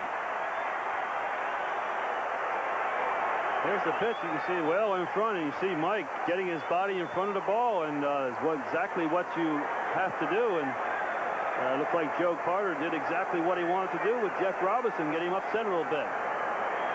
Ball 2 and strike 2.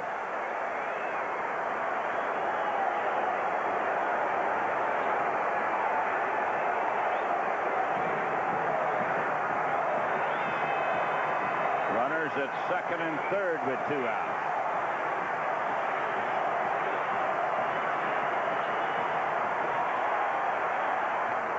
Drive into left. It's caught by Salazar. Salazar picked it off his shoe tops, and we didn't get a call for a long time, and we're going to get an argument on that. Oh, there's going to be a big argument.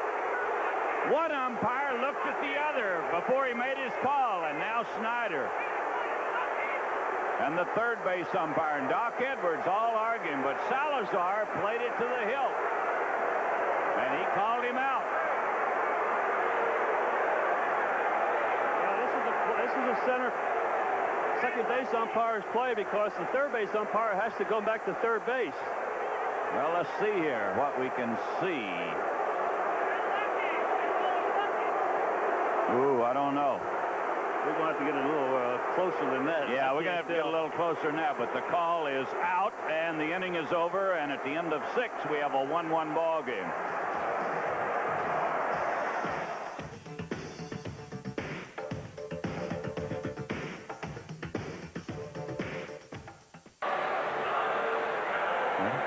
Well, Chuck Waslick's going to give us a real good close-up here, and we might have caught a break right here, Al. Well, and I think the ball might have taken a short hop. I'm just looking at as to see the ball come up into the palm of the glove. Here's another long drive to left field. This ball is home run for Trammell. Alan Trammell has hit one out of here, and the Tigers lead it 2-0. Well, Trammell, being the great pro that he is, says, hey, I might have cost our ball club a run in the last inning, but I'm going to get it right back for him. 2-1, the Tigers lead it on the home run by Trammell. Number 9 for Allen. We didn't waste any time. A line drive into the lower deck. And the batter is Lemon, who had a home run in the 5th inning.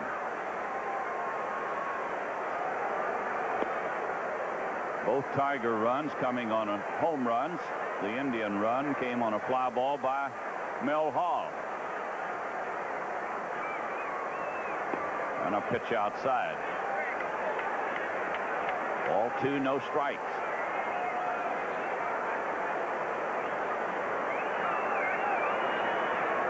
Greg Swindell delivers high, ball 3. 3-0 to Lemon. And Brooke Jacoby heads for the mound. Chester had some good swings at Swindell in the 2nd inning when he bounced out, and then he drilled a home run in the 5th inning. Swindell trying to keep the ball away from him here in the 7th. And a strike. Ball 3, strike 1. Nobody out in the 7th. And a foul ball. Swindell throws strikes when he wants to. He hasn't walked anybody tonight. Well, Chester better get ready. He'll be near the plate. Ball 3, strike 2.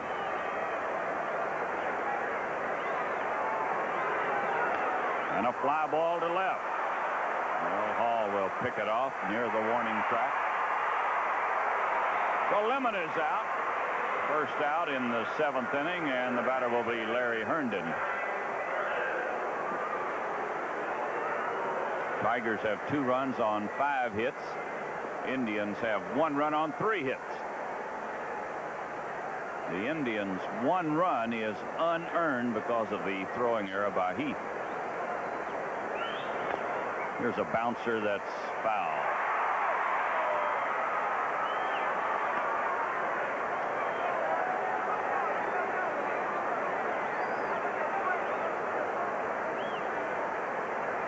Well, the Baltimore club has a 5-2 lead over the Yankees in the 6th inning in New York. Blue Jays 1-0 over Boston in the 5th inning at Toronto.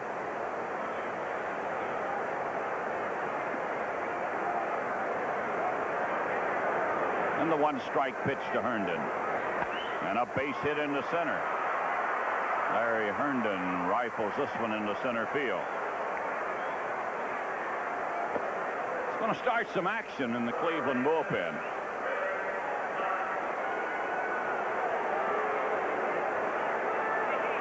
A little stirring around down there. A home run and a single this inning.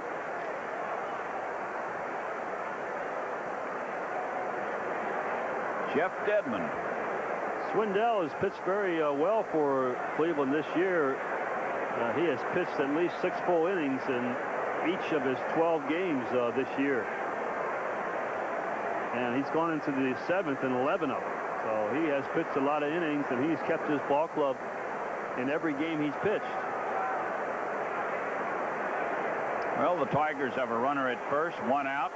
Ray Knight, the batter, he had a base hit his last time up. They could be trying to move him along here, hit and run. Ray hits the ball well to the opposite field. Larry doesn't run well. Ray doesn't have good speed. Try to stay out of the double play. Pitch is over but low. Well, the one hit and run play they had worked to perfection. Heath swinging away with Knight running.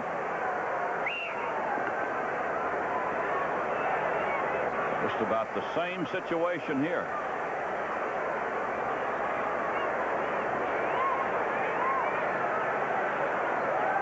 Ooh, I think he was going. Larry had committed himself towards second, and he had to hurry back.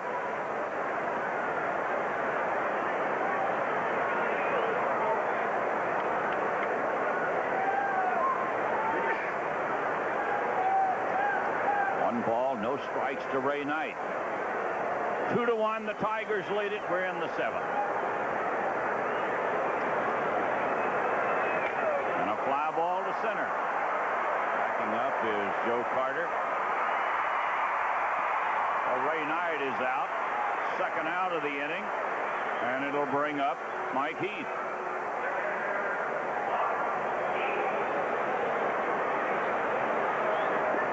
Mike Heath has hit the ball hard tonight. He sent a drive into the corner in right field. Corey Snyder caught it, bounced into the fence. Then he doubled his last time up.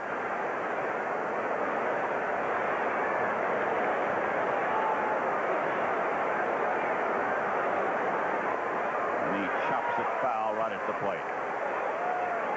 Tigers have out hit the Indians 6-3, and they lead 2-1.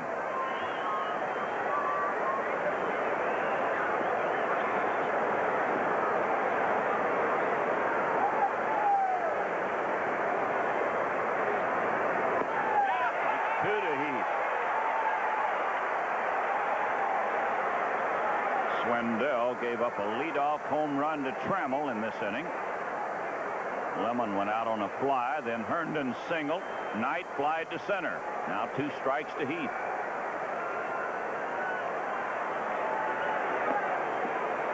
That'll make it 1-2. Mike Heath has only 1 home run this year. He got that in Baltimore on this trip.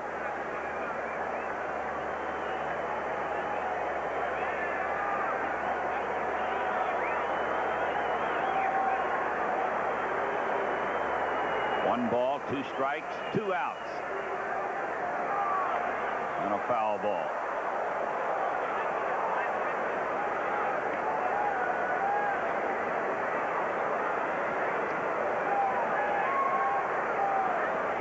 We'll pass the attendance figures along to you just as soon as we get them.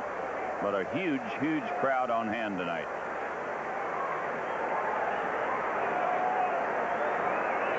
The 1-2 pitch is low, ball 2.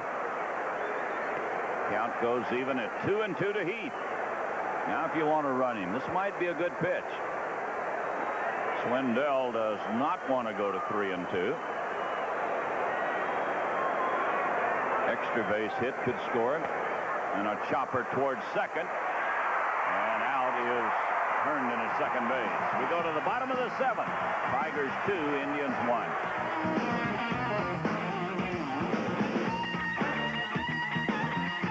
Well, we have received the attendance figures. 71,188. Largest crowd here in Cleveland since July 4th, 1986. They had 73,303 on that date. So a huge turnout of 71,188 here in Cleveland tonight, and they've seen a good ball game. It's been a different ball game. There's no question about that. In the 6th inning alone, the 5th inning, in the Tigers had a weird inning. But nothing can beat the last inning, I don't believe. No. We've seen an umpire go down, hitting the head with a bat. A perfect throw to second base, and the catcher gets an error. That led to the Indian run. A missed suicide squeeze at home plate. Then Whale Wander bounced out, turned his bat loose. And the backlash caught Mark Johnson behind the head and knocked him down and maybe out for a moment, the way they were acting. This is Dave Clark to lead it off in the 7th inning for the Indians. And a pitch inside. Dave Clark has bounced to first and struck out.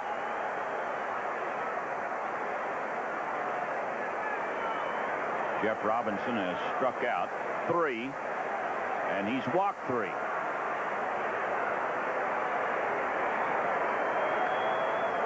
This one sails back into the crowd. Well, you take that screen down behind home plate, and you know what we're talking about when it comes back over the top of that screen.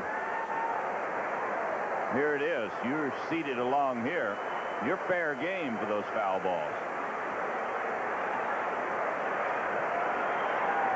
1 ball, 1 strike. Leadoff man in the 7th. This is out of play. We'll make it 1-2 to Dave Clark.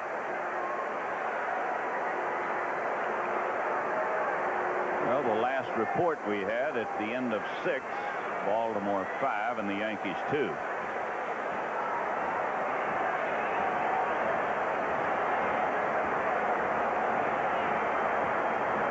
Now they tell us the Yankees are batting in the bottom of the 6th. Here's the pitch. Missed on the outside. Milwaukee and Chicago have played 3 in Chicago. No score. Yankees are batting in the bottom of the 6th, trailing 5-2 at home. And the pitch to Clark. Ball 3.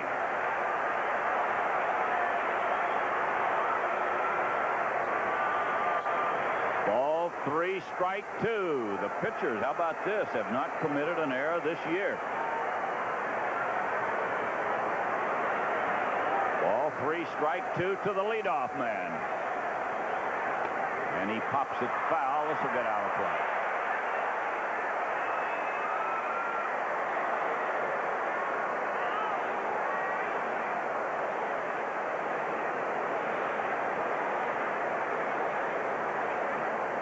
Well, back in April of 1973, Al, you were playing then. They had 74,000 here for a Tiger game. For some reason, this seems to be a lot more to me than when I was a player. Here's the payoff. He struck him out. Dave Clark swings at a high pitch. Foul tipped it right into the mid of Heath. Strikeout number 4 for young Mr. Robinson. Jeff's still throwing the ball well. He has good velocity. This ball up in the strike zone, out of the strike zone, but Jeff's still throwing hard. And the batter is Allenson. Andy Allenson was hit by a pitch, and then he fouled out his second time up. He had 3 hits last night, and he gets another one tonight. Andy Allenson with a soft single into left field.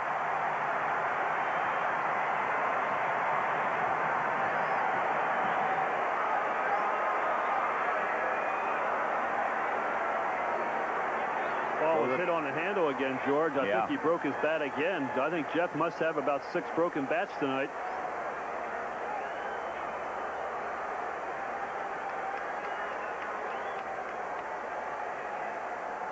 Allison yelling encouragement to Jay Bell. He wants him to hit the ball in the hole at first base.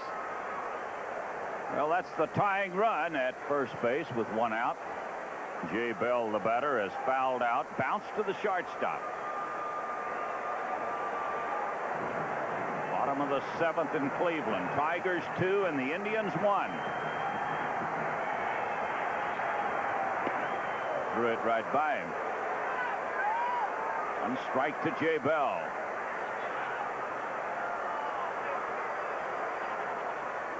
I tell you, if home team, home crowd support means anything, the Indians have it tonight. This crowd sitting on go, and they're right with them. A 1-strike pitch. Chops it toward Trammell. He's going to step on the bag, throw to first, and a double play. Jay Bell bounces into a double play, and at the end of 7, the Tigers lead it 2-1.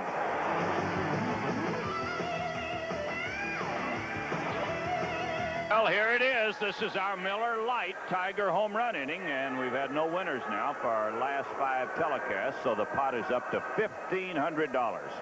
And playing tonight is Ron Bryan from Livonia. His postcard was selected at random by the independent accounting firm of Cooperson Lybrand prior to this game. And if a Tiger hits a home run during this inning, well, Ron Bryan, you're going to win $1,500. So good luck to you.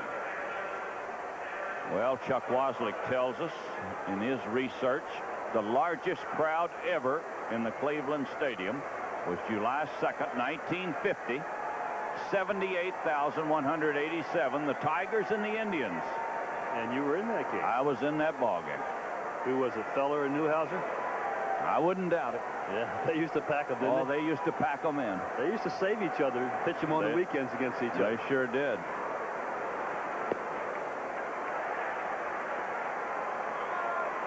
And it's The largest crowd the Tigers have ever played in front of, too. 78,187 in 1950. Whale Wander takes it low. He faked a bunt. 1 ball, 1 strike. He's got the third baseman right on top of him. Just hammer it by him, Jimmy. He's about even with the bag, maybe a step in front of it when he gets ready. And a strike. Boy, he had a pitch to hammer that way on the inside part of the plate. 1 ball, 2 strikes. Now he'll back up a few steps. 1-2 to Whale Wander. And he fouls it away. Jimmy has bounced to third and bounced to second in 2 trips. This fella, Greg Swindell, has given up 2 runs on 2 home runs. And he's behind 2-1 in the 8th inning.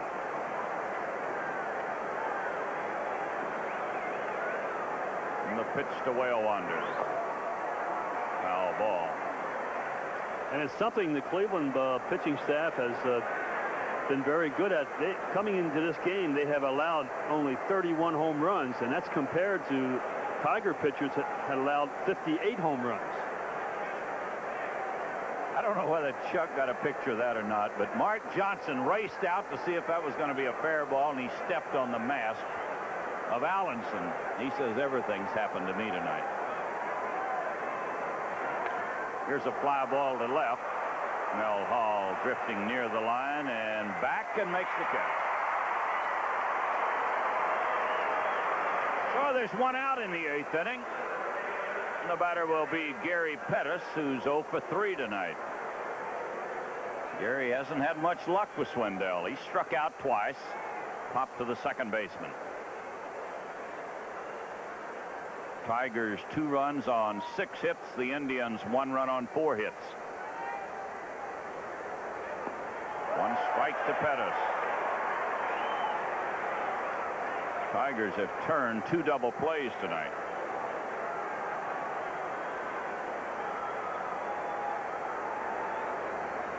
And the 1 strike pitch. Evens the count at 1-1. Jack Morris will pitch for the Tigers here tomorrow afternoon, and Frank Tanana will pitch on Sunday to wrap it up.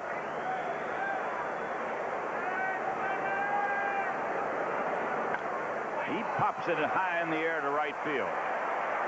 Easy play for Corey Snyder. John Farrell is going to pitch for the Indians tomorrow, and Scott Bales, a left-hander, will pitch on Sunday. So it'll be Tommy Brookins with 2 outs and nobody on in the 8th inning. Tigers 2 and the Indians 1 in a very tense ball game before 71,000 plus. Very important ball game to both teams. Yankees are losing in New York to Baltimore 5-2. Pitch is inside. Ball 2, no strikes.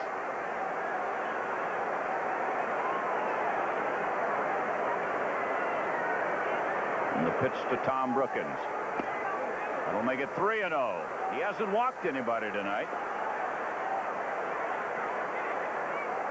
Went to 3-0 on Lemon in the 7th inning, but he got him out. And a strike makes it 3-1. You won't see many young left-handed pitchers with this kind of control. Usually, for some reason, left-handers are wild. This is bounce foul. Well, the Tigers almost gave up on Hal Newhouser 2 or 3 times because of wildness before he settled down and became a premier pitcher. And he struck him out. He's behind 3-0, and he came back to get him on strikes. We go to the bottom of the 8th. Tigers 2, Indians 1. Entering, we would like to send Ron Bryan from Livonia 2 tickets to an upcoming Tiger home game. Now, Miller Beer will be adding another $100 to the pot for our next Miller Lite home run inning. That'll be on Sunday, this Sunday from Cleveland. And if you want to enter, you send your name, address, age, and phone number on a postcard to Miller Lite, Tiger Home Run Inning, Box 920, Detroit 48231. And you must be 18 years of age to enter. Well, the top of the batting order for the Indians in the 8th inning. Ramos, Upshaw, and Joe Carter. Hernandez and Henneman throwing in the bullpen, just getting ready, getting loose. Domingo Ramos, and he takes it high. From Dearborn, Michigan, Bill and Mary Atkinson are here tonight, here for the weekend. Robinson ready, and a strike makes it 1-1. Henneman the right-hander, Guillermo Hernandez the left-hander. And the 1-1 pitch to Ramos. We'll make it ball 2. Detroit police officers Willie Kearney and Tyrone Gregorich over for the weekend series. Ball 2, strike 1. And a base hit up the middle. Ramos drills it hard through the middle into center field.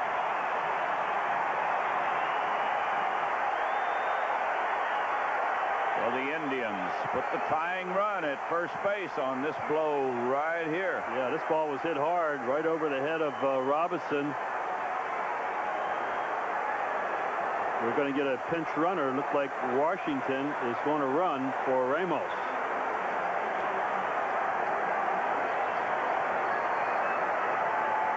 I don't think Ramos can believe it.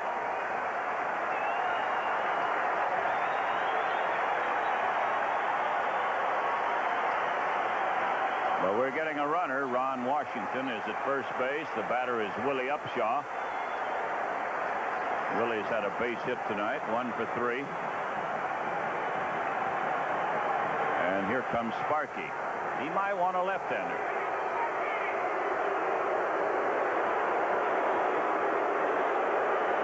He does. He wants Guillermo to come on and pitch to the left-handed hitting Upshaw.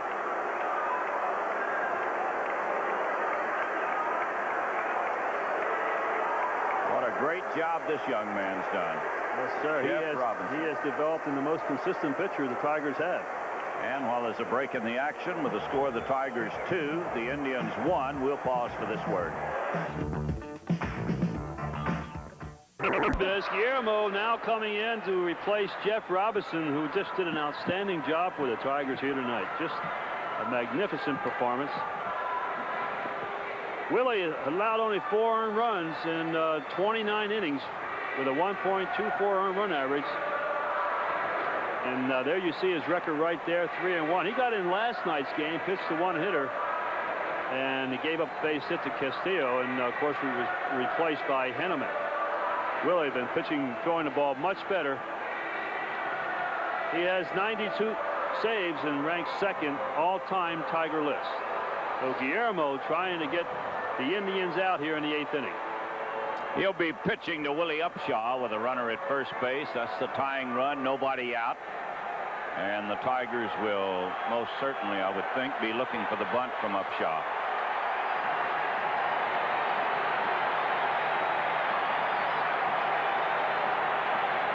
Waiting to get a beach ball off the field down the left field line. Willie Upshaw has scored the lone Cleveland run. Here's the pitch from Hernandez. He was ready to bunt outside.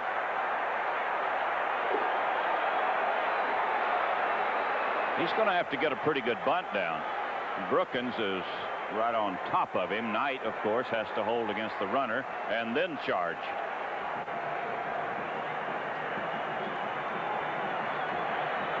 One ball, no strikes.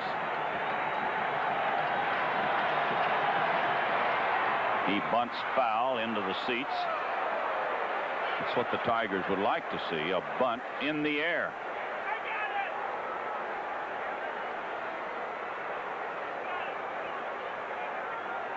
1 ball, 1 strike to Willie Upshaw. They got this fella from the Toronto Ball Club.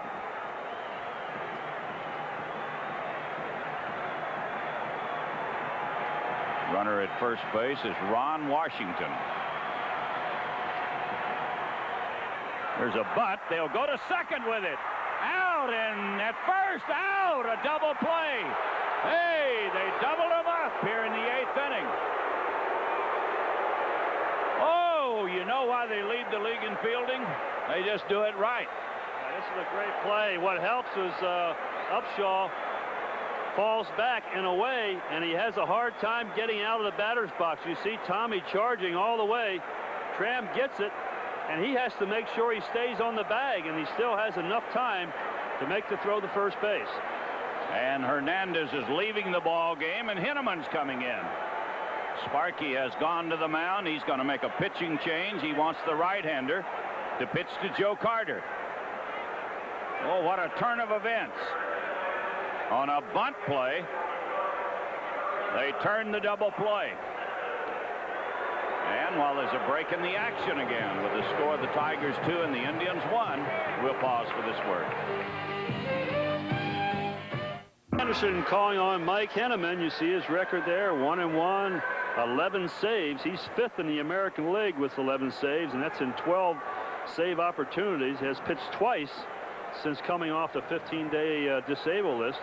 He had a tender right shoulder, as we all well know, and he has yet to allow a run on the road. 12 games on the road, 12 and 1/3 innings, and has not allowed a run on the road. Joe Carter is the batter with 2 outs and nobody on. A single by Ramos started this inning. Willie Upshaw attempting to bunt. Fell back and down to one knee when he bunted the ball to Brookins, who went to second with it. And then to first in time to get Upshaw for the double play. So Joe Carter, the batter. 2 outs, nobody on. Tigers lead by a run. And you know what he's thinking right now. He's looking to go deep. And the pitch. It's inside. Boy, you don't want to get it in there to him. He has 11 home runs. 1 ball, no strikes to Joe Carter. And it's gone. He's hit a long drive. No, it's going to be caught. He hit it high in the air. I thought it was out of here. And Salazar caught it with ease. He must have hit it on the end of the bat. A long fly to left, and Carter is out. The inning is over, and at the end of 8, 2-1 Detroit.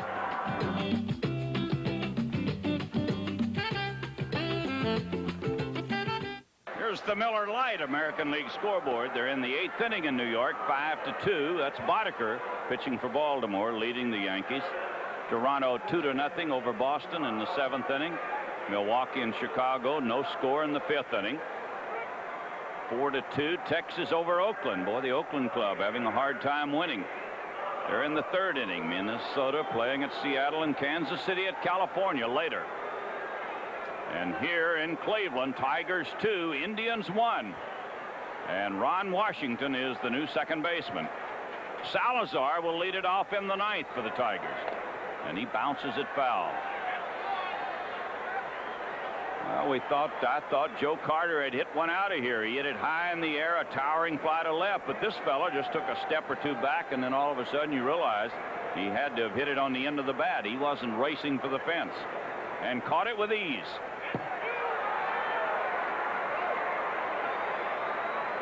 Strike 2 to Salazar. He had a base hit his first time up. Then he flied deep into left center and flied to center his last time. And the strike 2 pitch. This is foul.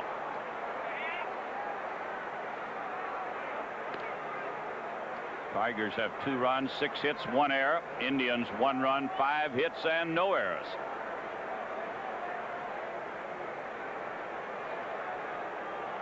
And the 2-strike pitch to Luis.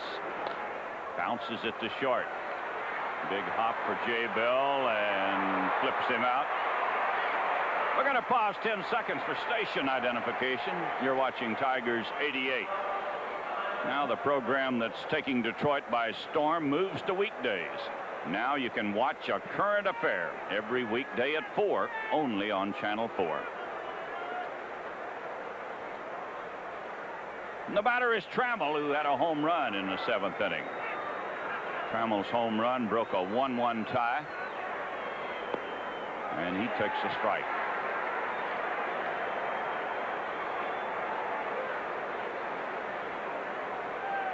Allen batting with 1 out, nobody on. And a foul ball. Greg Swindell has gone all the way for the Indians. The Tigers have used 3. Robinson, and then in the 8th inning, Hernandez and Henneman.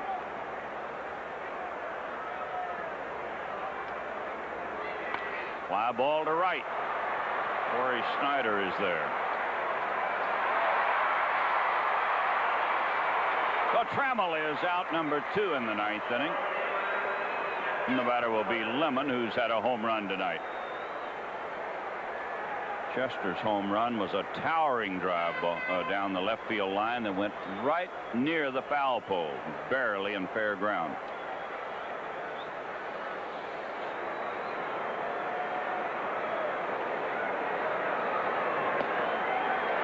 One strike to Lemon. He's had some good swings at Swindell tonight. Chester sent a screamer, foul down the left field line his first time at bat, then the home run. Then he flied to left field.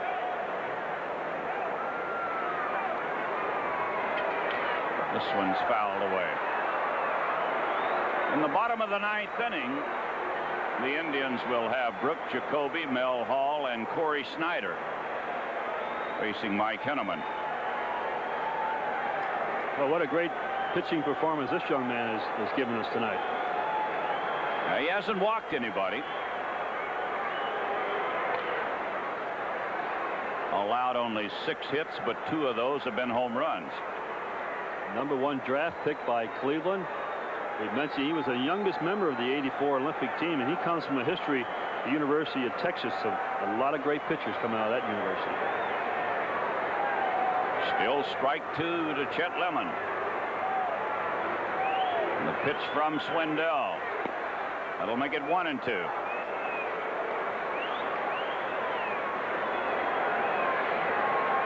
One ball, 2 strikes, 2 outs. And a ground ball to first. Willie Upshaw picks it off, and the inning is over. We go to the bottom of the 9th. Tigers 2, Indians 1.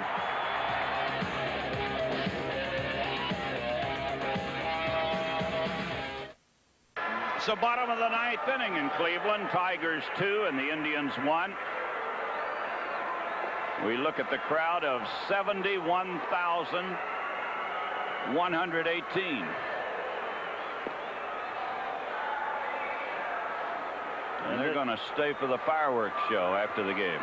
And they've seen a real good ball game, particularly if you like a pitching duel. There's been 2 excellent pitchers. Jeff Robinson, who has turned into to be the most consistent pitcher on the Tiger staff, particularly the last 6 outings, 6 turns. And of course Swindell, an excellent ball game. So it's Jacoby to lead off against Mike Henneman. He's been to the plate 3 times tonight, and he's walked 3 times.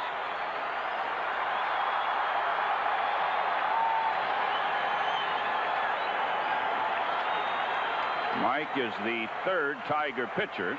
Jeff Robinson is the pitcher of record at the moment.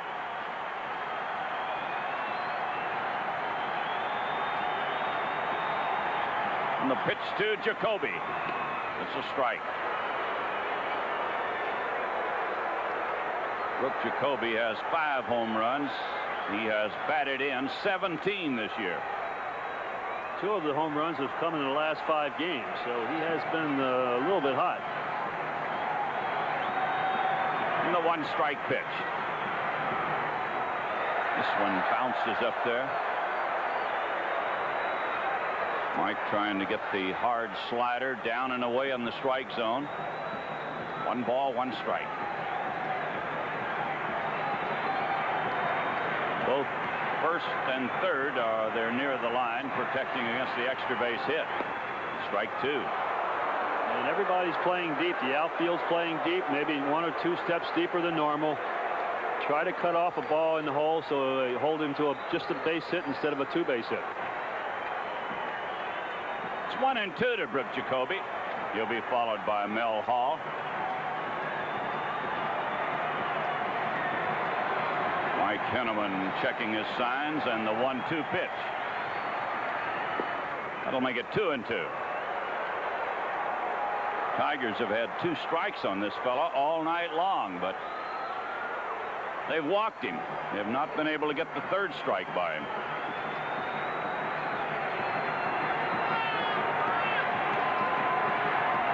Ball 2 and strike 2 as Henneman gets ready. He struck him out. Brooke Jacoby strikes out, leading off in the 9th inning. And the batter will be Mel Hall. Looking at the Indian bench. Nobody cheering on either side of the field yet. And that last pitch, look at that bat. They better not send that baby up at the home plate. Looks like Norm Cash's old bat. Remember that? Yeah. Go Tigers, all right. He better carry a big stick in this stand. Yeah, with 71,000 here. Mel Hall drove in the Cleveland run in the 6th inning with a fly ball. And he takes it inside.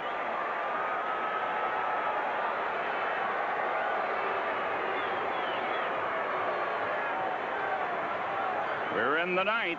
1 out, nobody on. Tigers 2, Indians 1. The pitch coming up to Mel Hall. Ball 2. He doesn't want to walk him.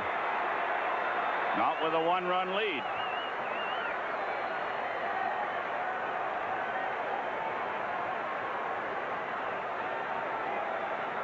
This is Gibson throwing in the Tiger bullpen.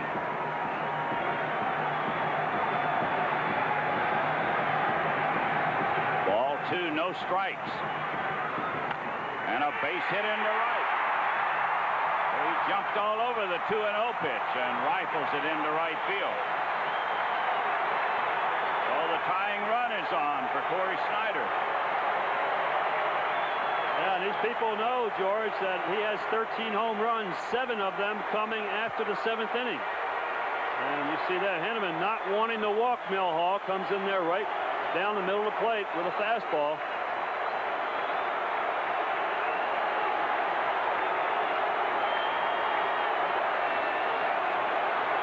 Well, you could cut the tension with a knife here in Cleveland. 71,000 on their feet. Tigers with a 1-run lead, bottom of the 9th. Corey Snyder, the batter, 13 home runs on the year. And he swings at a bad pitch, 1 strike.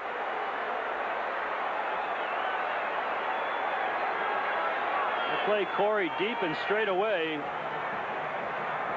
I think Chester Lemon really guarding the line too much. Big gap in right center field. Far apart they are in center field, but this fella has power to all fields. Tigers are deep on the infield. They'd like to get the double play ball. Good stop by Heath as he moves well outside.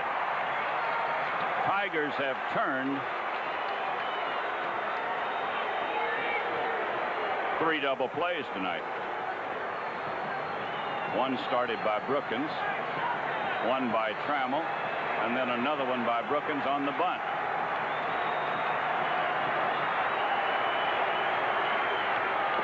And a strike right on the outside part of the plate. Makes it 1-2 to Corey Snyder. I tell you, if he keeps it out there, he's going to have trouble hitting a home run. You might see the split finger pitch now. He's got 3 pitches he can go with it. He's got an excellent split finger pitch. He struck out Brooke Jacoby with that pitch, and he'll probably go with it. it's 1-2 to Corey Snyder. Runner at first, one out, bottom of the ninth. And the pitch coming up from Henneman. And this gets away, and that takes the double play out of order.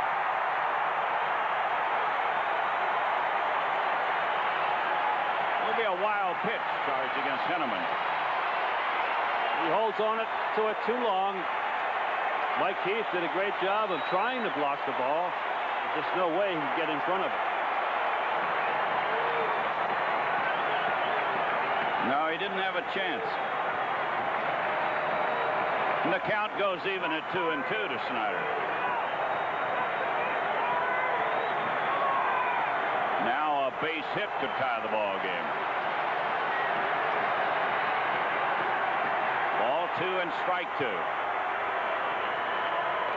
And he hits it on the ground to Trammell. On to first. Second out of the inning. Out number 2, and it's up to Dave Clark.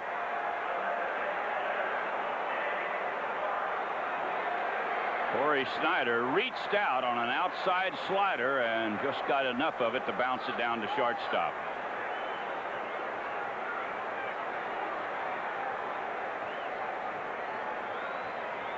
Sparky's coming out. He might want the left-hander. He's had Gibson throwing. Of course, he's got to decide, do you want Henneman to pitch to Clark, or do you want Gibson to pitch to Castillo? Well, I'd kind of be surprised if he takes Henneman out. You know, Henneman is his #1 man in the bullpen, and Gibson has been pitching great, no question about that. But I think he has to stay with it. He's going to stay with him. You're right. He's going to stay with him. Well, he probably told him don't give in to him. You got a right-handed batter coming up next.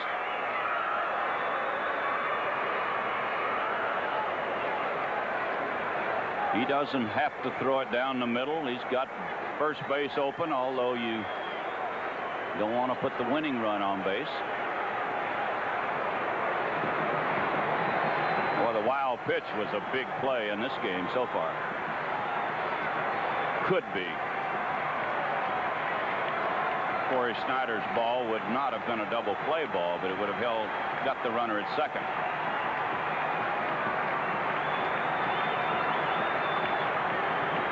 So it'll be Henneman against Dave Clark. And the pitch. One strike to Clark.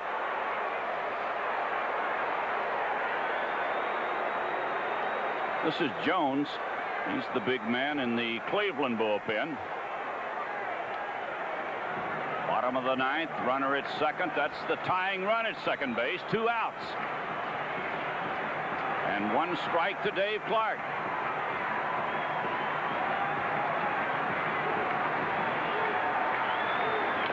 This is foul. Right into the Indian dugout. He can throw the split finger pitch to this man.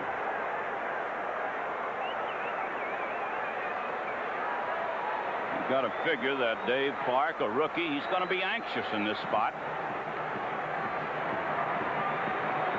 It's strike 2 with a runner at second base.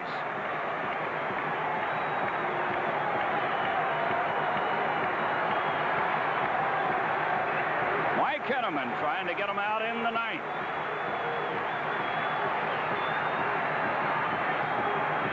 Now Dave Clark calls time.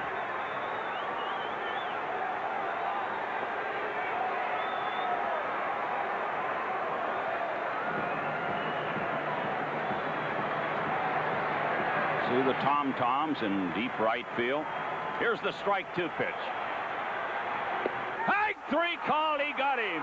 Dave Clark caught looking, and it's all over. The split finger pitch, and he didn't offer at it. So Mike Henneman gets him out here in the ninth. The final score of the game, the Tigers 2, the Indians 1, and we'll be right back. Okay, tonight the Tigers had 2 runs on 6 hits, 1 error. Robinson gets the win. He's 7-2 on the year. The Indians had 1 run, 6 hits, no errors. Greg Swindell takes the loss, second time within a week to the Tigers. He is 10-3 on the year. Well, for Al Kaline and George Kell, we thank you for being with us. Hope you'll join us again this Sunday at 1 o'clock when the Tigers face the Indians. Tonight's game was produced and directed by Chuck Waslick. Our coordinating director was Tom Guida. Studio producer Toby Tabasinski. Our associate producer was Sue Ganzak. Production assistance by Ed Cox. Once again, the final score from Cleveland, the Tigers 2 and the Indians 1.